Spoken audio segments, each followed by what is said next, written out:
जय हिंद दोस्तों, मैं Sonu Pandav the topic YouTube channel पे स्वागत करता हूं। उम्मीद करते हैं कि आप लोग अच्छे होंगे, मस्त होंगे। तो जैसा कि आपने देख रहा होगा कि जो सीरीज चल रहा है अंतिम प्रहार, यानी कि आपका जो पूरी एससीईआरटी सीरीज चल रहा है, यानी कि जैसा कि 9th का हमने साइंस करा दिया, 10th का साइंस करा दिया, अब हम लोग 9th का पॉलिटी भी करा चुके हैं। अब हम लोग 9th का क्या कराने वाले हैं, पॉलिटी कराने हैं। 9th का हम लोग करा चुके हैं, अब हम लोग 10th का कराने वाले हैं, ठीक है। तो इसी प्रकार से हम हर एक सब्जेक्ट का भी करवा देंगे। इसमें आपको खासियत ये है कि आप किसी भी एग्जाम का प्रिपरेशन कर रहे हो, चाहे आप किसी एग्जाम का प्रिपरेशन कर रहे हो, ये आपको निश्चित रूप से सिर्फ बिहार पुलिस नहीं हो, आप किसी प्रकार का एग्जाम, चाहे बिहार बीपीएससी खतरमी हो, चाहे बिहार बीपीएससी टीचर भर्ती हो, या बिहार दरोगा हो, बिहार पुलिस हो, बिहार सचिवालय हो, हाई कोर्ट हो, यानी किसी प्रकार का भी एग्जाम दे रहे हैं, ठीक है, या सेंट्रल में रेलवे हो, बैंकिंग हो, एसएससी हो, किसी प्रकार का भी एग्जाम दे रहे हैं, तो आपका हर एक जो बोर्ड होता है वो एससीईआरटी एनसीईआरटी का ही क्या बनाता है, आधार बनाता है क्वेश्चन बनाने का, ठीक है। तो आपका एससीईआरटी एनसीईआरटी में ज़्यादा फर्क नहीं दिखेगा, सेम ही रहेगा कंटेंट, ठीक है। कुछ जो होता है वो एक्स्ट्रा रहता है, ठीक है, एससीईआरटी में। तो हम लोग क्या कर रहे हैं कि सारा को हम लोग कवर करने वाले हैं, और वो भी लाइन बाई लाइन आपका एससीईआरटी। ऐसा नहीं कि हर एक चैप्टर से 2 क्वेश्चन 3 क्वेश्चन उठाना, मतलब जितना भी उससे क्वेश्चन बन सकता है वो क्वेश्चन बना दिया गया है, ठीक है। यानी आप एक बार पूरे वीडियो को देख लेते हैं तो आपको फिर एनसीईआरटी बुक पढ़ने की जरूरत नहीं पड़ेगा। इस प्रकार से क्वेश्चन को बनाया गया है, यानी कि हर एक क्वेश्चन को बनाया गया, हर एक पैराग्राफ से, हर एक पेज से बनाया गया क्वेश्चन है, ठीक है। आपका एक भी लाइन ऐसा नहीं होगा जहाँ से आपको क्वेश्चन नहीं मिलेगा देखने को। तो ये यूट्यूब पे पहला बार इस प्रकार का आपको सीरीज चल रहा है। यदि आप सपोर्ट करेंगे तो और भी आगे हम लेकर आएंगे, ऐसे ऐसे और इससे अच्छे अच्छे भी सीरीज लेकर आएंगे, ठीक है। तो ऐसे ऐसे और भी बहुत सारे सीरीज हम लेकर आ रहे हैं, बस आप लोग सपोर्ट कीजिएगा। चैनल को सब्सक्राइब अभी नए किए हैं तो चैनल को सब्सक्राइब अभी कर लीजिएगा, और वीडियो को लाइक जरूर कर दीजिएगा, ठीक है। और अच्छा यदि वीडियो लगे तो वीडियो को शेयर भी कर दीजिएगा, और चैनल पे सब्सक्राइब तो जरूर कर लीजिएगा, ठीक है, ताकि आप चैनल को सब्सक्राइब कीजिएगा, लाइक कीजिएगा, जिससे हमें क्या होता है, मोटिवेट होते हैं और भी ज़्यादा कुछ बनाने का प्रेरणा मिलती है, ठीक है, कि और कुछ ज़्यादा करें, ठीक है। तो इसलिए आप लोग थोड़ा सा सपोर्ट कीजिएगा, चैनल को सब्सक्राइब करके इस चैनल को शेयर भी कर दीजिएगा, वीडियो को जितना हो सके ज़्यादा से ज़्यादा, ठीक है। चलिए, तो हम लोग अब वीडियो को शुरू करते हैं। आज हम लोग 10th क्लास के देखते हैं पॉलिटी का। तो पॉलिटी का जो 10th क्लास का उसका पहला चैप्टर आपको देखने को मिल रहा होगा, लोकतंत्र में। तो चलिए हम लोग पहला क्वेश्चन देखते हैं। इसमें बोला जा रहा है, जिसका चैप्टर का नाम क्या, आपको चैप्टर का नाम पता हो गया। आपका पहला क्वेश्चन पूछा जा रहा है, पहला क्वेश्चन पूछा जा रहा है, किस शासन व्यवस्था में लोग ही शासन के केंद्र बिंदु होते हैं?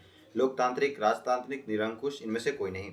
तो बता दिया, किसी शासन व्यवस्था में जब लोग ही शासन होते हैं तो उन्हें हम क्या बोलते हैं, उसे क्या बोलते हैं, तो हम लोग राजतंत्रिक बोलते हैं, ठीक है। क्या बोलते हैं, राजतंत्रिक। वहाँ कोई भी प्रशासनिक नहीं होता, वह राजा ही क्या होता है, आपका सब चीज का मालिक होता है, ठीक है। वहाँ कोई प्रधानमंत्री, उप मुख्यमंत्री सब कुछ नहीं होता, वहाँ पे राजतंत्र चलता है, ठीक है। वहाँ पे क्या चलता है, राजतंत्र चलता है, राजा का शासन चलता है, यानी कि सभी लोग का वहाँ पे शासन चलता है, ठीक है। जनता एक होते हैं जो चुने जाते हैं, जिसे पहले आप लोग देखे होंगे, ठीक है। नेपाल में भी क्या था, राजतंत्र व्यवस्था था, लेकिन उसको भी खत्म कर दिया गया। तो इस प्रकार से राजतांत्रिक होता है। उसके बाद चलिए नेक्स्ट क्वेश्चन पूछा जा रहा है। हम लोग क्वेश्चन को थोड़ा सा फास्ट कराने का प्रयास करेंगे, ठीक है, कि बहुत सारे क्वेश्चन है, अभी बहुत सारे ऑफिस सब्जेक्ट बचा हुआ, तो सारा को कवर कराना है, ठीक है। बस आप लोग देखते चलिएगा, ठीक है। दूसरा में बोला जा रहा है कि ऐसी शासन व्यवस्था, फिल इन द ब्लैंक्स है, ऐसी शासन व्यवस्था जिसमें लोगों के लिए एवं लोगों के द्वारा ही शासन चलाया जाता है, ये कौन सा शासन व्यवस्था है, ठीक है। तो ऐसे शासन व्यवस्था जो लोगों के लिए और लोगों के द्वारा चलाया जाता है, ये आपका क्या हो जाएगा, लोकतंत्र हो जाएगा। क्या हो जाएगा, लोकतंत्र हो जाएगा, ठीक है। इसमें क्या आपका कहला जाएगा, लोकतंत्र कहलाता है, ठीक है। चलिए, ठीक है, चलिए नेक्स्ट। अच्छा, पहला क्वेश्चन, एक मिनट, पहला क्वेश्चन में क्या, अच्छा, किस शासन व्यवस्था में लोगों के शासन केंद्र बिंदु होते हैं, ठीक है। एक मिनट, इसमें जो पूछा जा रहा है कि आपका किस शासन व्यवस्था में लोगों की शासन केंद्र बिंदु, यानी कि लोग ही उसका क्या होता है, बिंदु, तो ये आपका लोकतांत्रिक हो जाएगा, सिर्फ सॉरी राजतंत्र नहीं होगा, इसमें क्या होगा, आपका राजतंत्र नहीं होगा, ठीक है, लोकतंत्र हो जाएगा। क्या हो जाएगा, लोकतंत्र, यानी कि लोकतांत्रिक व्यवस्था में ही राज लोक का बात की क्या होता है, आपका शासन होता है। जैसे कि आप लोग हमको 9th क्लास में आपको क्या कहे बता चुके हैं, ठीक है, क्या बता चुके हैं 9th क्लास में, कि आपका जो लोकतंत्र में लोक का शासन होता है, जहाँ लोक का शासन होता है उसको हम लोग क्या कहते हैं, लोकतंत्र कहते हैं, ठीक है। तो इसलिए लोकतंत्र ही होगा, ठीक है, क्योंकि यहाँ पे लोगों के शासन के बारे में बोला जा रहा है। क्या बोला जा रहा है, लोगों के शासन के बारे में, ठीक है। तो लोगों के शासन के बारे में यदि बोला जा रहा है तो आपका यही लोकतांत्रिक होगा, क्योंकि लोग के शासन सिर्फ लोकतांत्रिक में ही होता है, ठीक है, राजातांत्रिक में नहीं, ठीक है। चलिए नेक्स्ट में हम इसमें आपको राजतंत्र के बारे में बता दिए थे, क्योंकि राजतंत्र समझ लिए थे इसलिए राजतंत्र के बारे में बता रहे थे। नहीं, लोकतंत्र होता है, उसका शासन लोकतांत्रिक होता है, लोगों के द्वारा चलाया जाता है, ठीक है। यानी ऐसा नहीं कि अब पुलिस वाला काम लोग करेगा, पुलिस का काम पुलिस ही करेगा, ठीक है। मतलब लोग के द्वारा इच्छा से सब काम होता है, ठीक है। लोकतंत्र मतलब जिसको सरकार चाहेगा वो लोग बना, जिसको लोग चाहेगा उसको सरकार बना देगा, ठीक है। और जिस प्रकार का बदलाव चाहता है वो बदलाव होता है, ठीक है। तो इसी प्रकार के लिए अब ऐसा नहीं कि कुछ भी उठे पुठे बोल दिए कि हाँ ये चीज़ का बदलाव करना तो ये हो जाएगा, ऐसा नहीं होता, ठीक है। तो चलिए, उसके बाद हम लोग ये आप लोग को दूसरा हम तो करा ही चुके हैं, ठीक है, वही सेम ही था। ये तो आपका एक डिफिनेशन ही दिया होता है हमारा लिंगन द्वारा नॉन का। 9th क्लास में भी पढ़ चुके हैं लोकतंत्र क्या है, राजतंत्र क्या है, राजतंत्र क्या है, प्रत्यक्ष क्या है, अप्रत्यक्ष चुनाव क्या है, ये सब हम लोग पढ़ चुके हैं। ठीक है, चलिए अब नेक्स्ट पूछा जा रहा है कि भारत के किस राज्य को वित्तीय राजधानी कहा जाता है। ठीक है, वित्तीय राजधानी दिल्ली को, कोलकाता को, मुंबई को, केरल को। तो इसका आंसर की बात किया जाए तो इसका आंसर क्या हो जाएगा आपका, सी हो जाएगा मुंबई को। मुंबई को क्या किया जाता है, वित्तीय राजधानी, फाइनेंशियल कैपिटल किया जाता है। ठीक है, तो याद रखिएगा किसको, मुंबई को। किस देश में सामाजिक विभाजन का आधार नस्ल और जाति नहीं बल्कि भाषा विभाजन आधार होता है। श्रीलंका में, नेपाल में, भूटान में, बेल्जियम में। तो इसका आंसर की बात किया जाए तो यह किसका हो जाएगा, बेल्जियम में। बेल्जियम में क्या होता है, वहाँ पे भाषा के आधार पे क्या होता है, भाषा के आधार पे विभाजन होता है। सामाजिक विभाजन क्या होता है, भाषा के आधार पे, ना कि नस्ल और जाति के होता है कि किस जाति का है, किस नस्ल का है, आपका किस भाषा है उसके आधार पर बेल्जियम में सामाजिक विभाजन होता है। श्रीलंका में सामाजिक विभाजन का आधार क्या है, तो श्रीलंका में सामाजिक विभाजन का आधार है क्या, क्षेत्रीय, सामाजिक, क्षेत्रीय और सामाजिक दोनों, आर्थिक। तो श्रीलंका में क्षेत्रीय और सामाजिक दोनों है। ठीक है, श्रीलंका में जो सामाजिक विभाजन है क्षेत्रीय और सामाजिक दोनों प्रकार के हैं। ठीक है, फिर बोला संविधान के किस अनुच्छेद में देश के सभी नागरिकों को स्वतंत्रता का मूल अधिकार दिया गया। हम लोग 9th में भी पढ़ चुके हैं। ठीक है, तो किस में, 15 में, 17 में, 21 में, 19 में। ठीक है, यह बात किया जाता है तो ये आपका अनुच्छेद 19 में क्या होता है, स्वतंत्रता का मूल अधिकार दिया गया है संविधान में। ठीक है, फिर बोला जा रहा है संविधान के किस अनुच्छेद के तहत धर्म, वंश, जाति या जन्म के स्थान के आधार पर किसी प्रकार का भेदभाव का निषेध किया जाता है। यानी ठीक है, यानी कि किसी भी भेदभाव जाति के वंश के आधार पे उसको भेदभाव नहीं किया जाता। बताइए इसका आंसर क्या हो जाएगा, इसका आंसर आपका अनुच्छेद 15 हो जाएगा, यानी कि समता के आधार पे। तो इसमें 15 में आपका अनुच्छेद में दिया हुआ है। जाति और नस्ल होते हैं क्या, होते हैं समान नहीं है, समान है, कुछ भी कहा नहीं जा सकता, इनमें से कोई नहीं। तो जो जाति और नस्ल है क्या है, जाति और नस्ल है क्या है, समान नहीं है। ठीक है, क्या है, समान नहीं है। ठीक है, जाति अलग होता है और नस्ल क्या होता है, अलग होता है। नस्ल मतलब एक प्रकार से प्रजाति जिसको बोलते हैं। ठीक है, और जाति होता है जो कि आप लोगों को पता ही है। ठीक है, कास्ट एंड रेस जिसको बोलते हैं इंग्लिश में। बोला जाति के आधार पर जीवन शास्त्री होते हैं, सामाजिक होते हैं, स्वाभाविक होते हैं, इनमें से कोई नहीं। तो जाति का आधार क्या होता है, जीवन शास्त्री होता है, सामाजिक होता है, स्वाभाविक होता है। तो ये जो जीवन जाति का होता है, जाति का आधार क्या है, सामाजिक है।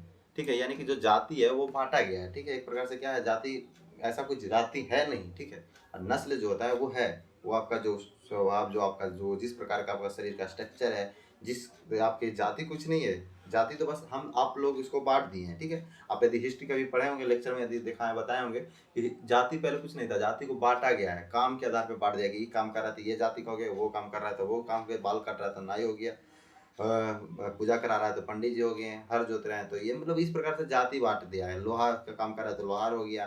तो इस प्रकार से जाति का काम पे आधार पे बांट दिया था। जाति कुछ है नहीं। ठीक है, लेकिन जो नस्ल है वो आपका है, आप किस प्रकार के आपका शरीर का स्ट्रक्चर है। ठीक है, आप किस जात, किस आपका, जैसे मान लीजिए आप किस, आपका पिताजी कैसे थे तो आपको वो जो पिताजी का जो गुण होता है वो आप में आएगा। इस प्रकार से नस्ल, यानी कि नस्ल और जाति दोनों अलग अलग है, लेकिन जाति जो है वो आपका क्या है, सामाजिक आधार पर बांटा गया। ठीक है, क्या बांटा गया, सामाजिक आधार पर बांटा गया, ना कि भाई कुछ जीवन शास्त्रीय है ना स्वाभाविक, ऐसा कुछ नहीं है, समाज लोग बांटे थे इसको।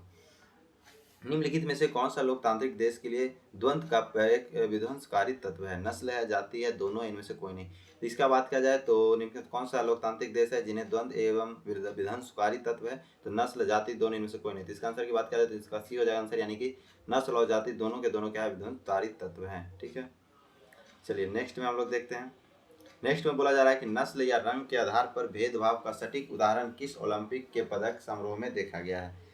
Mexico Olympic 1968, Athens Olympic 1896, Paris Olympic 1900 और लंदन ओलंपिक 1908 में। तो भेदभाव का जो सटीक उदाहरण है वो नस्ल रंग के आधार पर कहाँ देखा गया था, तो मैक्सिको ओलंपिक में देखा गया था। ठीक है, मैक्सिको ओलंपिक में क्या देखा गया था, जब वहाँ पे क्या हुआ था, 200 मीटर के दौड़ के जो पदक समारोह था उसी में आपको यहाँ पे देखा गया था नस्ल और जाति के भेदभाव। ठीक है, उसके बाद बोला जा रहा है कि क्या सामाजिक विभिन्नता सामाजिक विभाजन का आधार होता है, नहीं, हाँ, कहा नहीं जा सकता, इनमें से कोई नहीं।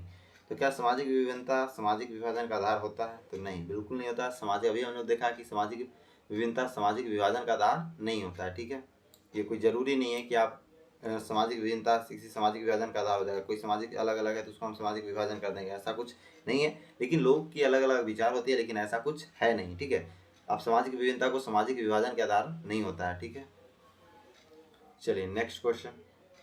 पूछा जा रहा है अमेरिका में श्वेत और अश्वेत अंतर किस आधार पर होता है? सामाजिक भिन्नता पे, सामाजिक विभाजन पे, दोनों पे। तो बात किया जाए तो वहाँ पे विभिन्नता पे नहीं, सामाजिक विभाजन पे होता है। ठीक है, क्या होता है अमेरिका में जो श्वेत और अश्वेत है वो सामाजिक विभाजन, वो लोग की इतना मानसिकता है कि गोरे लोग को और काले लोग को बांटते हैं, वो काले लोग को नहीं चाहते हैं देखना। ठीक है, तो वो सामाजिक है, वहाँ के लोग की सामाजिक विभाजन है ये। ठीक है, 14 नंबर बोला जाए निम्नलिखित में से कौन सा लोकतांत्रिक की सीढ़ियाँ जिसे गुजर कर ही लोकतांत्रिक अपनी नीतियाँ निर्धारित करती है? इसका आंसर की बात किया जाए तो इसका आंसर आपका हो जाएगा टकराव, सामंजस्य, दोनों इनमें से कोई नहीं। तो इसका आंसर की बात किया तो दोनों के दोनों क्या हो जाएगा आपका सही आंसर हो जाएगा। फिर बोला जा रहा है किस आयोग की सिफारिश पर आरक्षण की व्यवस्था लागू की गई थी? ठीक है, आरक्षण की जो रिजर्वेशन मिलता है वो किसकी व्यवस्था, किसके सिफारिश पर किया गया था लागू? मंडल आयोग, पुंछी आयोग, सहकारी सरकारी आयोग, इनमें से कोई नहीं। तो इसका आंसर की बात किया जाए तो इसका आंसर आपका ये हो जाएगा मंडल आयोग। ठीक है, क्या हो जाएगा मंडल आयोग के आपके सिफारिश पे ही आरक्षण को व्यवस्था को लागू किया गया था। ठीक है, तो देखिए आवाज़ थोड़ा सा हम लोग धीरे धीरे बात बोलेंगे क्योंकि जो लगातार हम लोग वीडियो बना रहे हैं 3-3 4-4 घंटा का रोज़ वीडियो बना अपडेट लोड हो रहा है। आपका साइंस का वीडियो अपलोड होने में इसीलिए दिक्कत हुआ था, टाइम थोड़ा सा ज़्यादा लगा क्योंकि हम लोग 2-2 बार वीडियो को कर चुके थे, वो किसी कारण बस वीडियो ख़त्म हो जा रहा था। ठीक है, जिसके कारण से ज़्यादा टाइम लग गया और उसमें ज़्यादा एनर्जी भी वेस्ट हुआ क्योंकि लंबा थोड़ा सा वीडियो है। तो बनाने में हम लोग को जब देखे तो उसमें थोड़ा सा प्रॉब्लम आ रहा था, इसके कारण आप लोग के लिए वीडियो लेट हुआ, लेकिन कोई बात नहीं, हम लोग लगातार आप लेके प्रयास कर रहे हैं। सब बस आप लोग सपोर्ट कीजिएगा, हम लोग आगे भी ऐसे ही आपके साथ सपोर्ट करते रहेंगे। ठीक है, बहुत कुछ आपको इस चैनल पे मिलने वाला जो कि बिल्कुल फ्री में मिलने वाला है। ठीक है, तो इससे आप बहुत सारे एग्जाम को प्रिपरेशन कर सकते हैं इस चैनल पर जुड़ के। ठीक है, बस आप चैनल को सब्सक्राइब जरूर कर लीजिएगा, तभी आपको सारा ये लाभ मिल पाएगा। ठीक है, चलिए तो अब हम लोग डिस्कस करते हैं नेक्स्ट पे। ठीक है, चलिए तो हम लोग थोड़ा सा आवाज़ तो गला में थोड़ा सा ये हो गया है प्रॉब्लम, इसलिए हम लोग थोड़ा सा आराम आराम से बोलेंगे। ठीक है, आप लोग देखते चलिएगा, यहाँ पे क्वेश्चन को हम लोग जो है टिक करेंगे उस पर देखते चलिएगा। आवाज़ को थोड़ा सा हम लोग स्लो ही रखेंगे। ठीक है, क्योंकि गला थोड़ा सा दर्द कर रहा है जिसके कारण, लेकिन आप लोग का भी देखना है कि भाई आप लोग को ज़रूरी है तो हम उसके लिए ज़रूरी करेंगे। बस आप लोग बस थोड़ा सा वीडियो को शेयर कर दीजिएगा और चैनल को सब्सक्राइब कर लीजिएगा। ठीक है, चलिए तो 16 नंबर बोला जा रहा है सामाजिक विभाजन की राजनीतिक कितने तत्वों पर निर्भर करती है? 1 2 3 4। आप लोग फ़ोन का थोड़ा सा वॉल्यूम तेज कर लीजिएगा। ठीक है, वॉल्यूम क्या कीजिएगा तेज कर लीजिएगा, आवाज़ बढ़ा लीजिएगा। ठीक है, ना तो फिर हेडफोन का यूज़ कर लीजिएगा या फिर आप जो भी ईयरफोन यूज़ करते हो तो ईयरफोन का यूज़ कर लीजिएगा। ठीक है, उसके बाद चलिए देखिए बताते हैं इसका आंसर क्या होगा। सामाजिक विभाजन की राजनीति कितनी तत्वों पर निर्भर करती है? 1 2 3 4। तो इसका बात किया जाए तो सामाजिक विभाजन की जो रणनीति होता है वो आपके 3 तत्वों पर निर्भर करती है।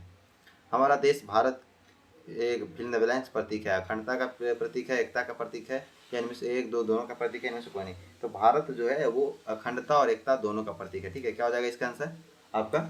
इसका आंसर ए और बी दोनों हो जाएगा। ठीक है, तो हमारा आंसर ही हो जाएगा ए और बी दोनों, यानी कि अखंडता एकता दोनों के बीच में दोनों इसका प्रतीक है भारत हमारा। ठीक है, चलिए 18 नंबर बोला जा रहा है कि पेशे पर आधारित सामुदायिक व्यवस्था की कहलाती है? क्या कहलाती है? जाति कहलाती है, समुदाय कहलाती है, रीति रिवाज कहलाती है, पारिवारिक कहलाती है। तो जो पेशे के आधारित पर सामुदायिक व्यवस्था क्या कहलाती है? जाति कहलाती है। जैसा कि अभी हम आपको बताएं भी कि काम के हिसाब से जाति को बांट दिया गया है, तो जो भी उसका पेशा है तो उसके हिसाब से उसको क्या कहता है? जाति बांट दिया जाता है। ठीक है, तो ये जाति के कहलाती है। ठीक है, चलिए नेक्स्ट क्वेश्चन।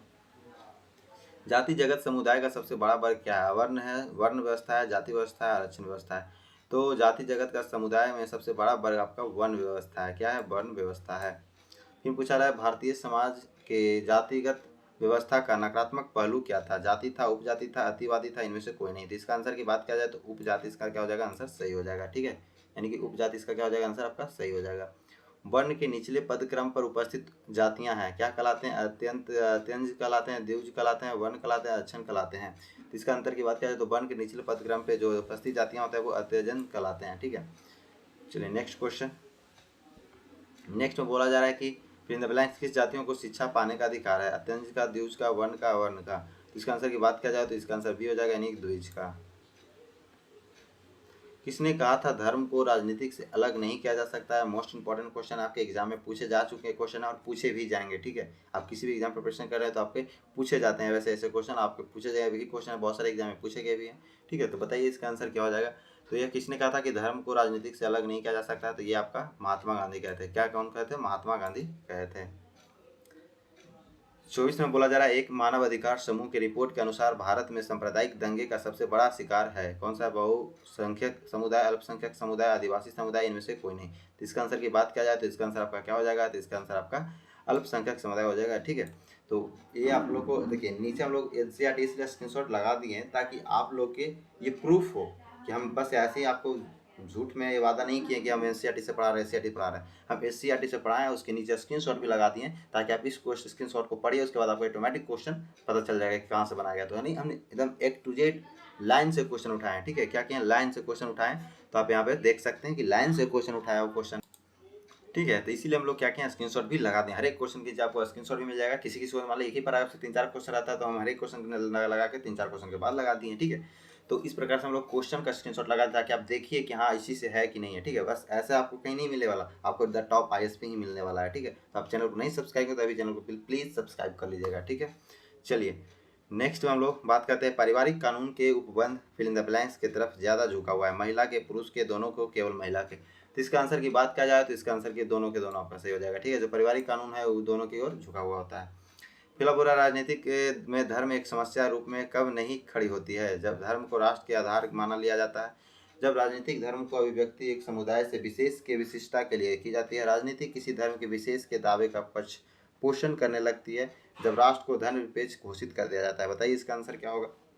चलिए तो इसका आंसर की बात करें तो इसका आंसर आपका डी हो जाएगा, जब राष्ट्र को धर्म निरपेक्ष घोषित कर दिया जाता है, ठीक है। तब राजनीतिक धर्म एक समस्या के रूप में कब नहीं खड़ी होती है, ठीक है। कब खड़ी नहीं होती है, तो जब राष्ट्र को धर्मनिरपेक्ष की घोषित कर जाता है, तब आपका क्या होता है, समस्या के रूप में खड़ी नहीं होती है, ठीक है। बाकी सब आपका यदि धर्म को राष्ट्र आधार बना लिया जाता है तो भी समस्या हो सकता है। राजनीति को धर्म की अभिव्यक्ति के समुदाय से विशेष विशेषता दी जाए तो भी क्या हो सकता है, समस्या हो सकती है। फिर राजनीति को किसी धर्म के विशेष दावे पे यानी किसी धर्म को विशेष रूप से अति किया जाए तो भी आपका क्या होगा, समस्या होगा। लेकिन जब एक राष्ट्र के धर्मनिरपेक्ष घोषित किया जाए तो इसमें कोई समस्या खड़ी नहीं होगी। सांप्रदायिक का तात्पर्य क्या है, ठीक है। सांप्रदायिक क्या है, तो इसका अर्थ होता है धर्म के राष्ट्र के आधार पर मान लिया जाना, या फिर राजनीतिक धर्म की अभिव्यक्ति का एक समुदाय की विशिष्ट विशिष्टि के लिए की जाती है। राजनीतिक किसी धर्म विशेष के दावे का पोषण करने लगती है, किसी धर्म विशेष के अनुयायी दूसरे धर्म अवलंबियों के खिलाफ मोर्च खोलना लगता है। यह सभी के सभी कथन क्या सही है।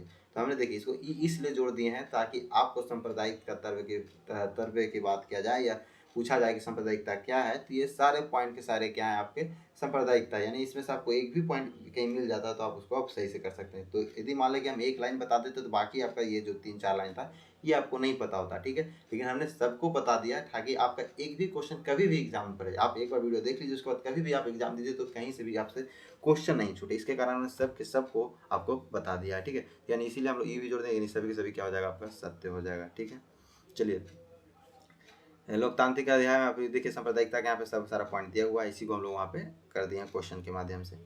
28 नंबर बोला जा रहा है धर्म ही समुदाय का निर्माण करती है तो सांप्रदायिक राजनीतिक जन्म लेती है, और इस अवधारणा पर आधारित सोच ही क्या कहलाती है, तो सांप्रदायिकता कहलाती है, ठीक है। अभी क्या कहलाती है, सांप्रदायिकता भी हमने बताया भी है कि सांप्रदायिकता कहलाती है, ठीक है। उसके बाद बोला जा रहा है कि 29 नंबर में कि आपका श्रीलंका में सिंगली को कब एकमात्र राजभाषा के रूप में घोषित किया गया था, 1950 में, 1952 में, 1956 में, 1960 में। तो जो श्रीलंका में सिंगली को 1956 में घोषित किया गया था राजभाषा में, ठीक है। कब, 1956 में। फिर बोला धर्म निरपेक्षता का तात्पर्य क्या है, ठीक है। तो किसी भी देश को धर्म के राजकीय धर्म के रूप में स्वीकार नहीं किया जाएगा, ठीक है। हम नागरिक को स्वतंत्रता ही है, अब हमें विश्वास और हमें अपने विश्वास से वह भी किसी धर्म से को मानेगा, ठीक है। यानी कि अपने विश्वास से वह किसी भी धर्म को मान सकता है, ठीक है। संविधान के अनुसार धर्म के आधार पर किसी प्रकार का भेदभाव आप सावधानिक है, ठीक है। तो ये सभी के सभी क्या हो जाएंगे, आपका सही हो जाएंगे, यानी कि डी इसका आंसर आपका सही हो जाएगा। सभी सभी क्या कहते हैं, सत्य है, धर्मनिरपेक्षता, ये सभी के सभी धर्मनिरपेक्षता का अर्थ होता है, ठीक है। क्या होता है, मान लो किसी देश है, ठीक है, तो उस पर धर्म की राजकीय धर्म हो या स्वीकार नहीं किया जाएगा, ठीक है। यानी कोई देश चाहेगा कि हमें ये मेरा धर्म यहाँ का राष्ट्रीय धर्म बन जाए या राजकीय धर्म बन जाए, तो ये इसका मतलब नहीं हुआ, ठीक है। हाँ, आप नागरिक हैं, आप स्वतंत्र हैं कि अपने विश्वास अपना अपना किसी धर्म को अपना सकते हैं, आपको कोई रोक टोक नहीं है, ठीक है। लेकिन ये मत बोलिए कि ये राष्ट्र को, ये धर्म को आप मेरा राजकीय बना दीजिए या फिर यहाँ पे परमानेंट कर दीजिए, ऐसा नहीं हो सकता। आप अपना धर्म मनाइए, आप अपना धर्म मानिए, कोई दिक्कत नहीं है। आपको जो मर्जी, अपना जो पूजा करना, जिस भगवान को पूजा करना है कीजिए, किसी प्रकार का कोई दिक्कत नहीं है। यदि संविधान के अनुसार में धर्म के आधार किसी प्रकार भेदभाव सावधानिक है, यानी कि आप किसी धर्म के अनुसार किसी के साथ भेदभाव नहीं कर सकते हैं, ठीक है। ये आप सावधानिक है, कोई सा भेदभाव नहीं कर सकते किसी धर्म के साथ। तो ये सब के सब क्या होता है, धर्मनिरपेक्षता का अर्थ होता है, धर्मनिरपेक्षता का तात्पर्य। अब इसमें से किसी भी एक लाइन दे तो आप अच्छा से समझ सकते हैं कि धर्मनिरपेक्षता का तात्पर्य क्या होगा, क्या है, बता दीजिए, या कोई लाइन ही पूछ जाए कि यह लाइन किसके संबंधित है तो बता दीजिए धनपेशता से, इसलिए हम लोग सभी लाइन को इंक्लूड कर दिए हैं। ठीक है, चलिए नेक्स्ट क्वेश्चन। नेक्स्ट में बोला जा रहा है कि भारत की बुनियादी अवधारणा के लिए एक चुनौती है, क्या है? धर्मनिरपेक्षता है, सांप्रदायिकता है, गुट निरपेक्षता है, इनमें से कोई नहीं। बताइए इसका आंसर क्या होगा? तो इसका आंसर की बात किया जाए तो इसका आंसर क्या हो जाएगा? सांप्रदायिकता हो जाएगा। जो भारत की बुनियादी अवधारणा के लिए क्या है? एक चुनौती। सांप्रदायिकता है क्या है? आपका एक चुनौती है। चलिए नेक्स्ट में पूछा जाए, लैंगिक विभेद पर आधारित सामाजिक विभाजन किन क्षेत्रों में स्पष्ट रूप से दिखाई पड़ती है? ठीक है, तो सार्वजनिक क्षेत्र में, निजी क्षेत्र में, दोनों में। तो इसका आंसर की बात किया जाए तो इसका आंसर आपका क्या हो जाएगा? आपका दोनों आंसर इसका क्या हो जाएगा? सही हो जाएगा। ठीक है, क्या हो जाएगा? दोनों के दोनों आपका सही हो जाएगा आंसर। फिर बोला जा रहा है 33 नंबर कि भारत के लोगों का आजीविका का मुख्य स्रोत क्या है? व्यापार है, नौकरी है, कृषि है, सेवा है? तो आजीविका की बात किया जाए तो आजीविका की जो है वो मुख्य स्रोत आपका कृषि है। ठीक है, भारत के जो लोग हैं वो कृषि, मुख्य रूप से कृषि पे जीवित रहते हैं, क्योंकि अब खाना पीना जो भी है वो कहाँ से मिलेगा? सिर्फ पैसा तो खाना नहीं बन सकता, खेती तो करना ही पड़ेगा। ठीक है, तो भारत के लोग की जो अभी आजीविका, आजीविका मतलब कि जो अपने जीने के लिए जो किया जा सकता है। ठीक है, जीने के लिए जो कमाया जा सकता है, जीने के लिए जो कार्य किया जाता है उसको हम आजीविका बोलते हैं। ठीक है, तो वो एक मुख्य रूप से स्रोत क्या है? कृषि है भारत के लोग के लिए। ठीक है, बात करें 34 में तो बोला है कि 1991 में या 2002 में जनगणना के आंकड़े के बनाते ही बीते दशक के कृषि के क्षेत्र में किन की संख्या में वृद्धि हुई है? पुरुष में, महिला में, दोनों में, इनमें से कोई नहीं। तो इसके दोनों के दोनों आपका सही हो जाएगा, दोनों के दोनों में वृद्धि हुई है। आज के तारीख में कुल पुरुष कामगारों का प्रतिशत फिल इन द ब्लैंक्स, और पुरुष और महिला के महानगर कामगारों में महिलाएं कृषि क्षेत्र में बनी फिल इन द ब्लैंक्स यहाँ पे। तो ये बताइए, 50-25% पुरुष, 70% महिलाएं, 55% पुरुष, 60% महिलाएं, 53% पुरुष, 75% महिलाएं, इनमें से कोई नहीं। तो इसका आंसर की बात किया जाए तो इसका सी हो जाएगा, जो आपके है 53% पुरुष और 75% क्या है? महिलाएं काम कर रही है। आज ये क्वेश्चन का मतलब ये हुआ कि आज का जो आजकल जो चल रहा है, आज के डेट में बात किया जाए तो पुरुष के कितना प्रतिशत है जो काम कर रहा है, महिला कितना प्रतिशत जो काम कर रहा है? तो पुरुष की बात किया जाए तो पुरुष से ज़्यादा की आज के डेट में क्या है? महिला हो गई, क्योंकि बहुत सारे जगह पे क्या हुआ है, महिला का ज़्यादा प्रेफरेंस दिया जाता है। जैसे बिहारी की मान लीजिए, तो बिहार में आप 33% से जाकर 35% आरक्षण हो गया, आरक्षण मिल गया महिलाओं को। तो यानी क्या, महिला को ज़्यादा सभी जगह प्रेफरेंस मिलता है। ठीक है, तो महिला ज़्यादातर अभी काम कर में क्षेत्र में है। ठीक है, तो क्या बात किसका किया जाए तो 75% महिलाएं वो कृषि क्षेत्र में हैं। ठीक है, और 53% पुरुष हैं और 75% महिलाएं हैं जो कि आपके इस क्षेत्र में हैं। ठीक है, चलिए नेक्स्ट में हम लोग देखते हैं।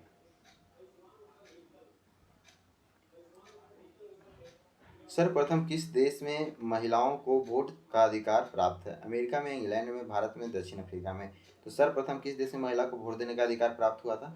तो इंग्लैंड में हुआ था। ठीक है, याद रखिएगा, सर्वप्रथम यदि बात किया जाए तो सबसे पहले इंग्लैंड में ही महिलाओं को वोट दिया जाता है। आज हमने 9th क्लास में बताया है कि किस देश में महिला को वोट देने से मना किया जाता है, यानी वोट देने का अधिकार नहीं है महिला को। तो आपने अभी 9th वाला नहीं देखें तो जाके आप देख लीजिएगा। ठीक है, आप जरूर देख लीजिएगा, ताकि 9-10 दोनों देख लीजिए। आप फिर उसके बाद आपका कोई भी क्वेश्चन इधर से नहीं आएगा। ठीक है, जो भी आएगा 9-10 से ही क्वेश्चन आएगा आपका। फिर बोला 37 नंबर की, सर्वप्रथम कब महिलाओं को वोट देने का अधिकार प्राप्त हुआ था? 1819 में, 1918 में, 1920 में, 1922 में? तो इसका आंसर की बात किया जाए तो इसका आंसर जो सर्वप्रथम महिलाओं को वोट देने का अधिकार कब प्राप्त हुआ था? तो 1920 में हुआ था। ठीक है, 1920 में कहाँ हुआ था? तो इंग्लैंड में।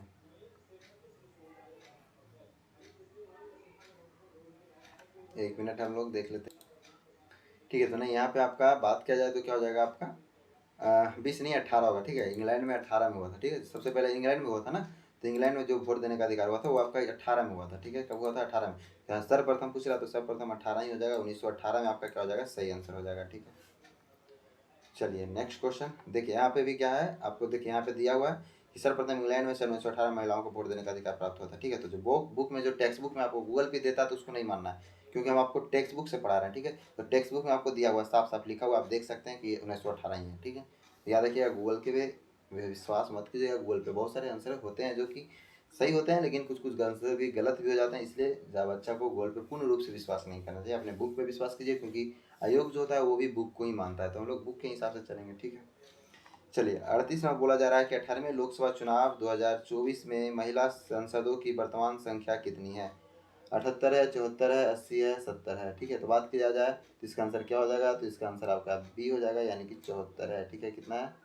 74 है, सॉरी 74 नहीं, आपका एक मिनट, यहाँ पे बात किया जाए 18वें चुनाव 2024 के ना है, तो 2024 के बात किया जाए तो आपका कितना हो जाएगा? यहाँ पे आपका चलिए, तो हाँ, यहाँ पे बोला जा रहा है कि 2024 18वें लोकसभा चुनाव 2024, ठीक है। तो 2024 में जो था वो आपका 74 ही था, और 2019 की बात किया जाए तो आपका क्या हो जाएगा 78 यानी 78 था, ठीक है। जो कि टोटल वोट का प्रतिशत कितना था, यहाँ पे देखिए, यहाँ पे लिखा हुआ भी है कि आपका 13.6% था, और 2019 की लोकसभा की 78 थी, जबकि प्रतिशत की बात करें तो 14.3 रहा था, ठीक है। चलिए, कोई बात नहीं, हम लोग देख लिए, ठीक है। चलिए, अब हम लोग दूसरा अध्याय में जाएंगे, ठीक है। दूसरा अध्याय में जिसका नाम है सत्य का साझेदारी की कार्य प्रणाली, ठीक है। तो इसको हम लोग देख लेंगे। इसमें भी इंपॉर्टेंट क्वेश्चन जो होता है आपको एग्जाम में जो आते हैं वो हम लोग देख लेते हैं, ठीक है। तो सत्ता के साझेदारी में कार्य प्रणाली की बात किया जाए तो वो कौन सी शासन व्यवस्था में सभी ताकत जनता के हाथों में होती है, राजशाही, तानाशाही, लोकतांत्रिक, एक दलीय। तो कौन सी शासन व्यवस्था है जिस सभी ताकत जनता के हाथों में होती है, तो उसका बात किया जाए तो इसका आंसर आपका हो जाएगा क्या, तो लोकतांत्रिक। लोकतांत्रिक में क्या होता है, सभी ताकत किसी में होता है, जनता में होता है। हम लोग 9th क्लास में पढ़ भी चुके हैं, बता भी चुके हैं, ठीक है। तो आपने नहीं देखा तो जाके जरूर देख लीजिएगा, ताकि आपको बहुत से इंपॉर्टेंट जो 9th में पढ़ेंगे तो आपको 10th में बहुत सारे समझने में आपको हेल्पफुल मिलेगा, ठीक है। तो आप जरूर पढ़िएगा, क्योंकि 9th में बहुत इंपॉर्टेंट क्वेश्चन है जो कि आपके एग्जाम में पूछे जाते हैं। तो आप जब 9 10 जब दोनों को देखना मोस्ट इंपॉर्टेंट है। सरकार के कितने अंग होते हैं, 2, 4, 3, 5। चलिए, तो इसका आंसर की बात कर जाए तो इसका आंसर सी हो जाएगा, यानी सरकार के कितने अंग होते हैं, 3 अंग होते हैं, कार्यपालिका, न्यायपालिका और विधायिका, ठीक है। चलिए, नेक्स्ट क्वेश्चन। स्थानीय स्वशासन का क्या तात्पर्य है, केवल केंद्र सरकार के नीचे स्तर की सरकारों के बीच सत्ता का बंटवारा होता है, केवल राज्य सरकारों के नीचे स्तर की सरकारों के बीच का सत्ता का बंटवारा होता है, केवल क्षेत्रीय सरकार से नीचे के स्तर की सरकारों के बीच का सत्ता का बंटवारा होता है, फिर बोला केंद्रीय, राज्य या क्षेत्रीय राज स्तर की सरकारों के से नीचे की स्तर की सरकारों के बीच का सत्ता का बंटवारा होता है। तो इसका आंसर की बात किया जाए तो इसका आंसर आपकी बात किया जाए तो अब इसका डी हो जाएगा, क्या हो जाएगा, डी हो जाएगा। यानी कि केंद्रीय, राज्य या क्षेत्रीय स्तर के सरकारों के नीचे की स्तर की सरकार के बीच की सत्ता का बंटवारा होता है, जिसको हम बोलते हैं स्थानीय स्वशासन, ठीक है। चलिए, यानी स्थानीय स्वशासन मतलब होता है केंद्र, राज्य या क्षेत्रीय स्तर की सरकार के नीचे का स्तर जो होता है, जो ग्राम स्तर पर होता है, ठीक है, उसको हम लोग बोलते हैं स्थानीय स्वशासन। प्रांतीय इकाई को फिल इन द ब्लैंक सरकार का पालन करना पड़ता है, किसका आदेश का पालन करना पड़ता है, प्रांतीय इकाई होता है केंद्र का, राज्य का, दोनों का।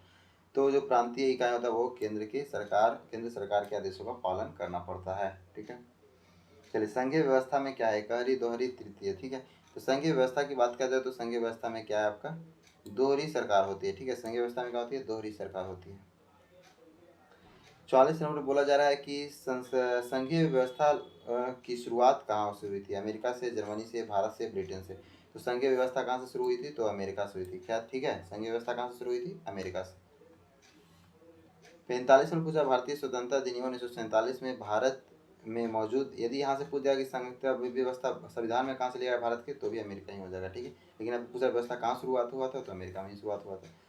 फिर पूछा, भारतीय स्वतंत्रता अधिनियम 1947 ने भारत में मौजूद उस समय कितने देशी रियासत के अधिकार दिए गए थे कि वे अपने भारत का या पाकिस्तान में किसी भी एक में शामिल हो या फिर स्वतंत्र रहें, ठीक है। तो बताइए इसमें कितने थे, तो 563 थे, 565 थे, 550 थे, 575 थे। तो ये आपकी बात करें तो इसमें आपका 563 थे, ठीक है। यही डाटा आपका सही है, ठीक है। बाकी आपको डाटा को नहीं देखना है, ठीक है। तो ये डाटा है आपका, यही डाटा क्या है आपका सही है, ठीक है। यहाँ पे 1 मिनट, क्या प्रॉब्लम है देख लेते हैं। तो बात किया जाए तो यही आपका क्या हो जाएगा, आपका सही हो जाएगा, ठीक है। याद रखिएगा क्या हो जाएगा, 563 ही आपका सही है। आपका टेक्स्ट बुक की बात करें तो टेक्स्ट बुक में भी दिया हुआ, देखिए यहाँ पे कि भारतीय स्वतंत्रता दिवस 1947 के बाद मौजूद उस समय 563 रियासतों को यह अधिकार दिया गया था कि वो भारत में जाए या पाकिस्तान में जाए या फिर स्वतंत्र रहें, ठीक है। तो ये 563 देशी रियासत याद रखिएगा। वैसे सरकार जो संपूर्ण राष्ट्र के लिए एक होता है वह कहलाता है संघीय सरकार, केंद्रीय सरकार, प्रांतीय सरकार, संघीय और केंद्रीय सरकार दोनों। तो संघीय और केंद्रीय सरकार दोनों कहलाते हैं जो सरकार संपूर्ण राष्ट्र के लिए होता है, ठीक है। विदेशी नीति, संचार माध्यम, मुद्रा बैंकिंग किस सूची के अंतर्गत आता है, संघ सूची, राज्य सूची, संवर्धित सूची, इनमें से कोई नहीं। तो इसका आंसर की बात किया जाए तो विदेशी नीति जो होता है वो या फिर संचार माध्यम, मुद्रा बैंकिंग, ये सभी केस में आता है। तो सभी के सभी आपका क्या आता है, संघ सूची में आता है, ठीक है। क्या आता है, संघ सूची में आता है। देखिए यहाँ पे भी लिखा हुआ कि संघ सूची में पूरे देश के लगभग प्रत्यक्ष विधायी संचार, संसाधन, मुद्रा बैंकिंग आदि सब विषय रखेंगे किसमें, संघ सूची में, ठीक है। संघ सूची होता है, राज्य सूची होता है, एक संवर्ती सूची होता है, ठीक है। तो राज्य सूची में राज्य की बातें रखा जाता है, संवर्ती सूची में राज्य और केंद्र दोनों की बात वहाँ पे रखा जाता है, ठीक है। तो ये इस प्रकार से सूची होते हैं। निम्नलिखित में से किस पर राज्य सरकार कानून बना सकती है? पुलिस पे, स्वास्थ्य पे, शिक्षा पे, इनमें से सभी पे। तो जो राज्य सरकार होता है वो पुलिस पे भी कानून बना सकती है क्योंकि राज्य का अपना पुलिस होता है। स्वास्थ्य पे बना सकता है क्योंकि राज्य का भी अपना स्वास्थ्य होता है। जो सेंट्रल वाला पुलिस होता है उस पर नहीं बना सकता है।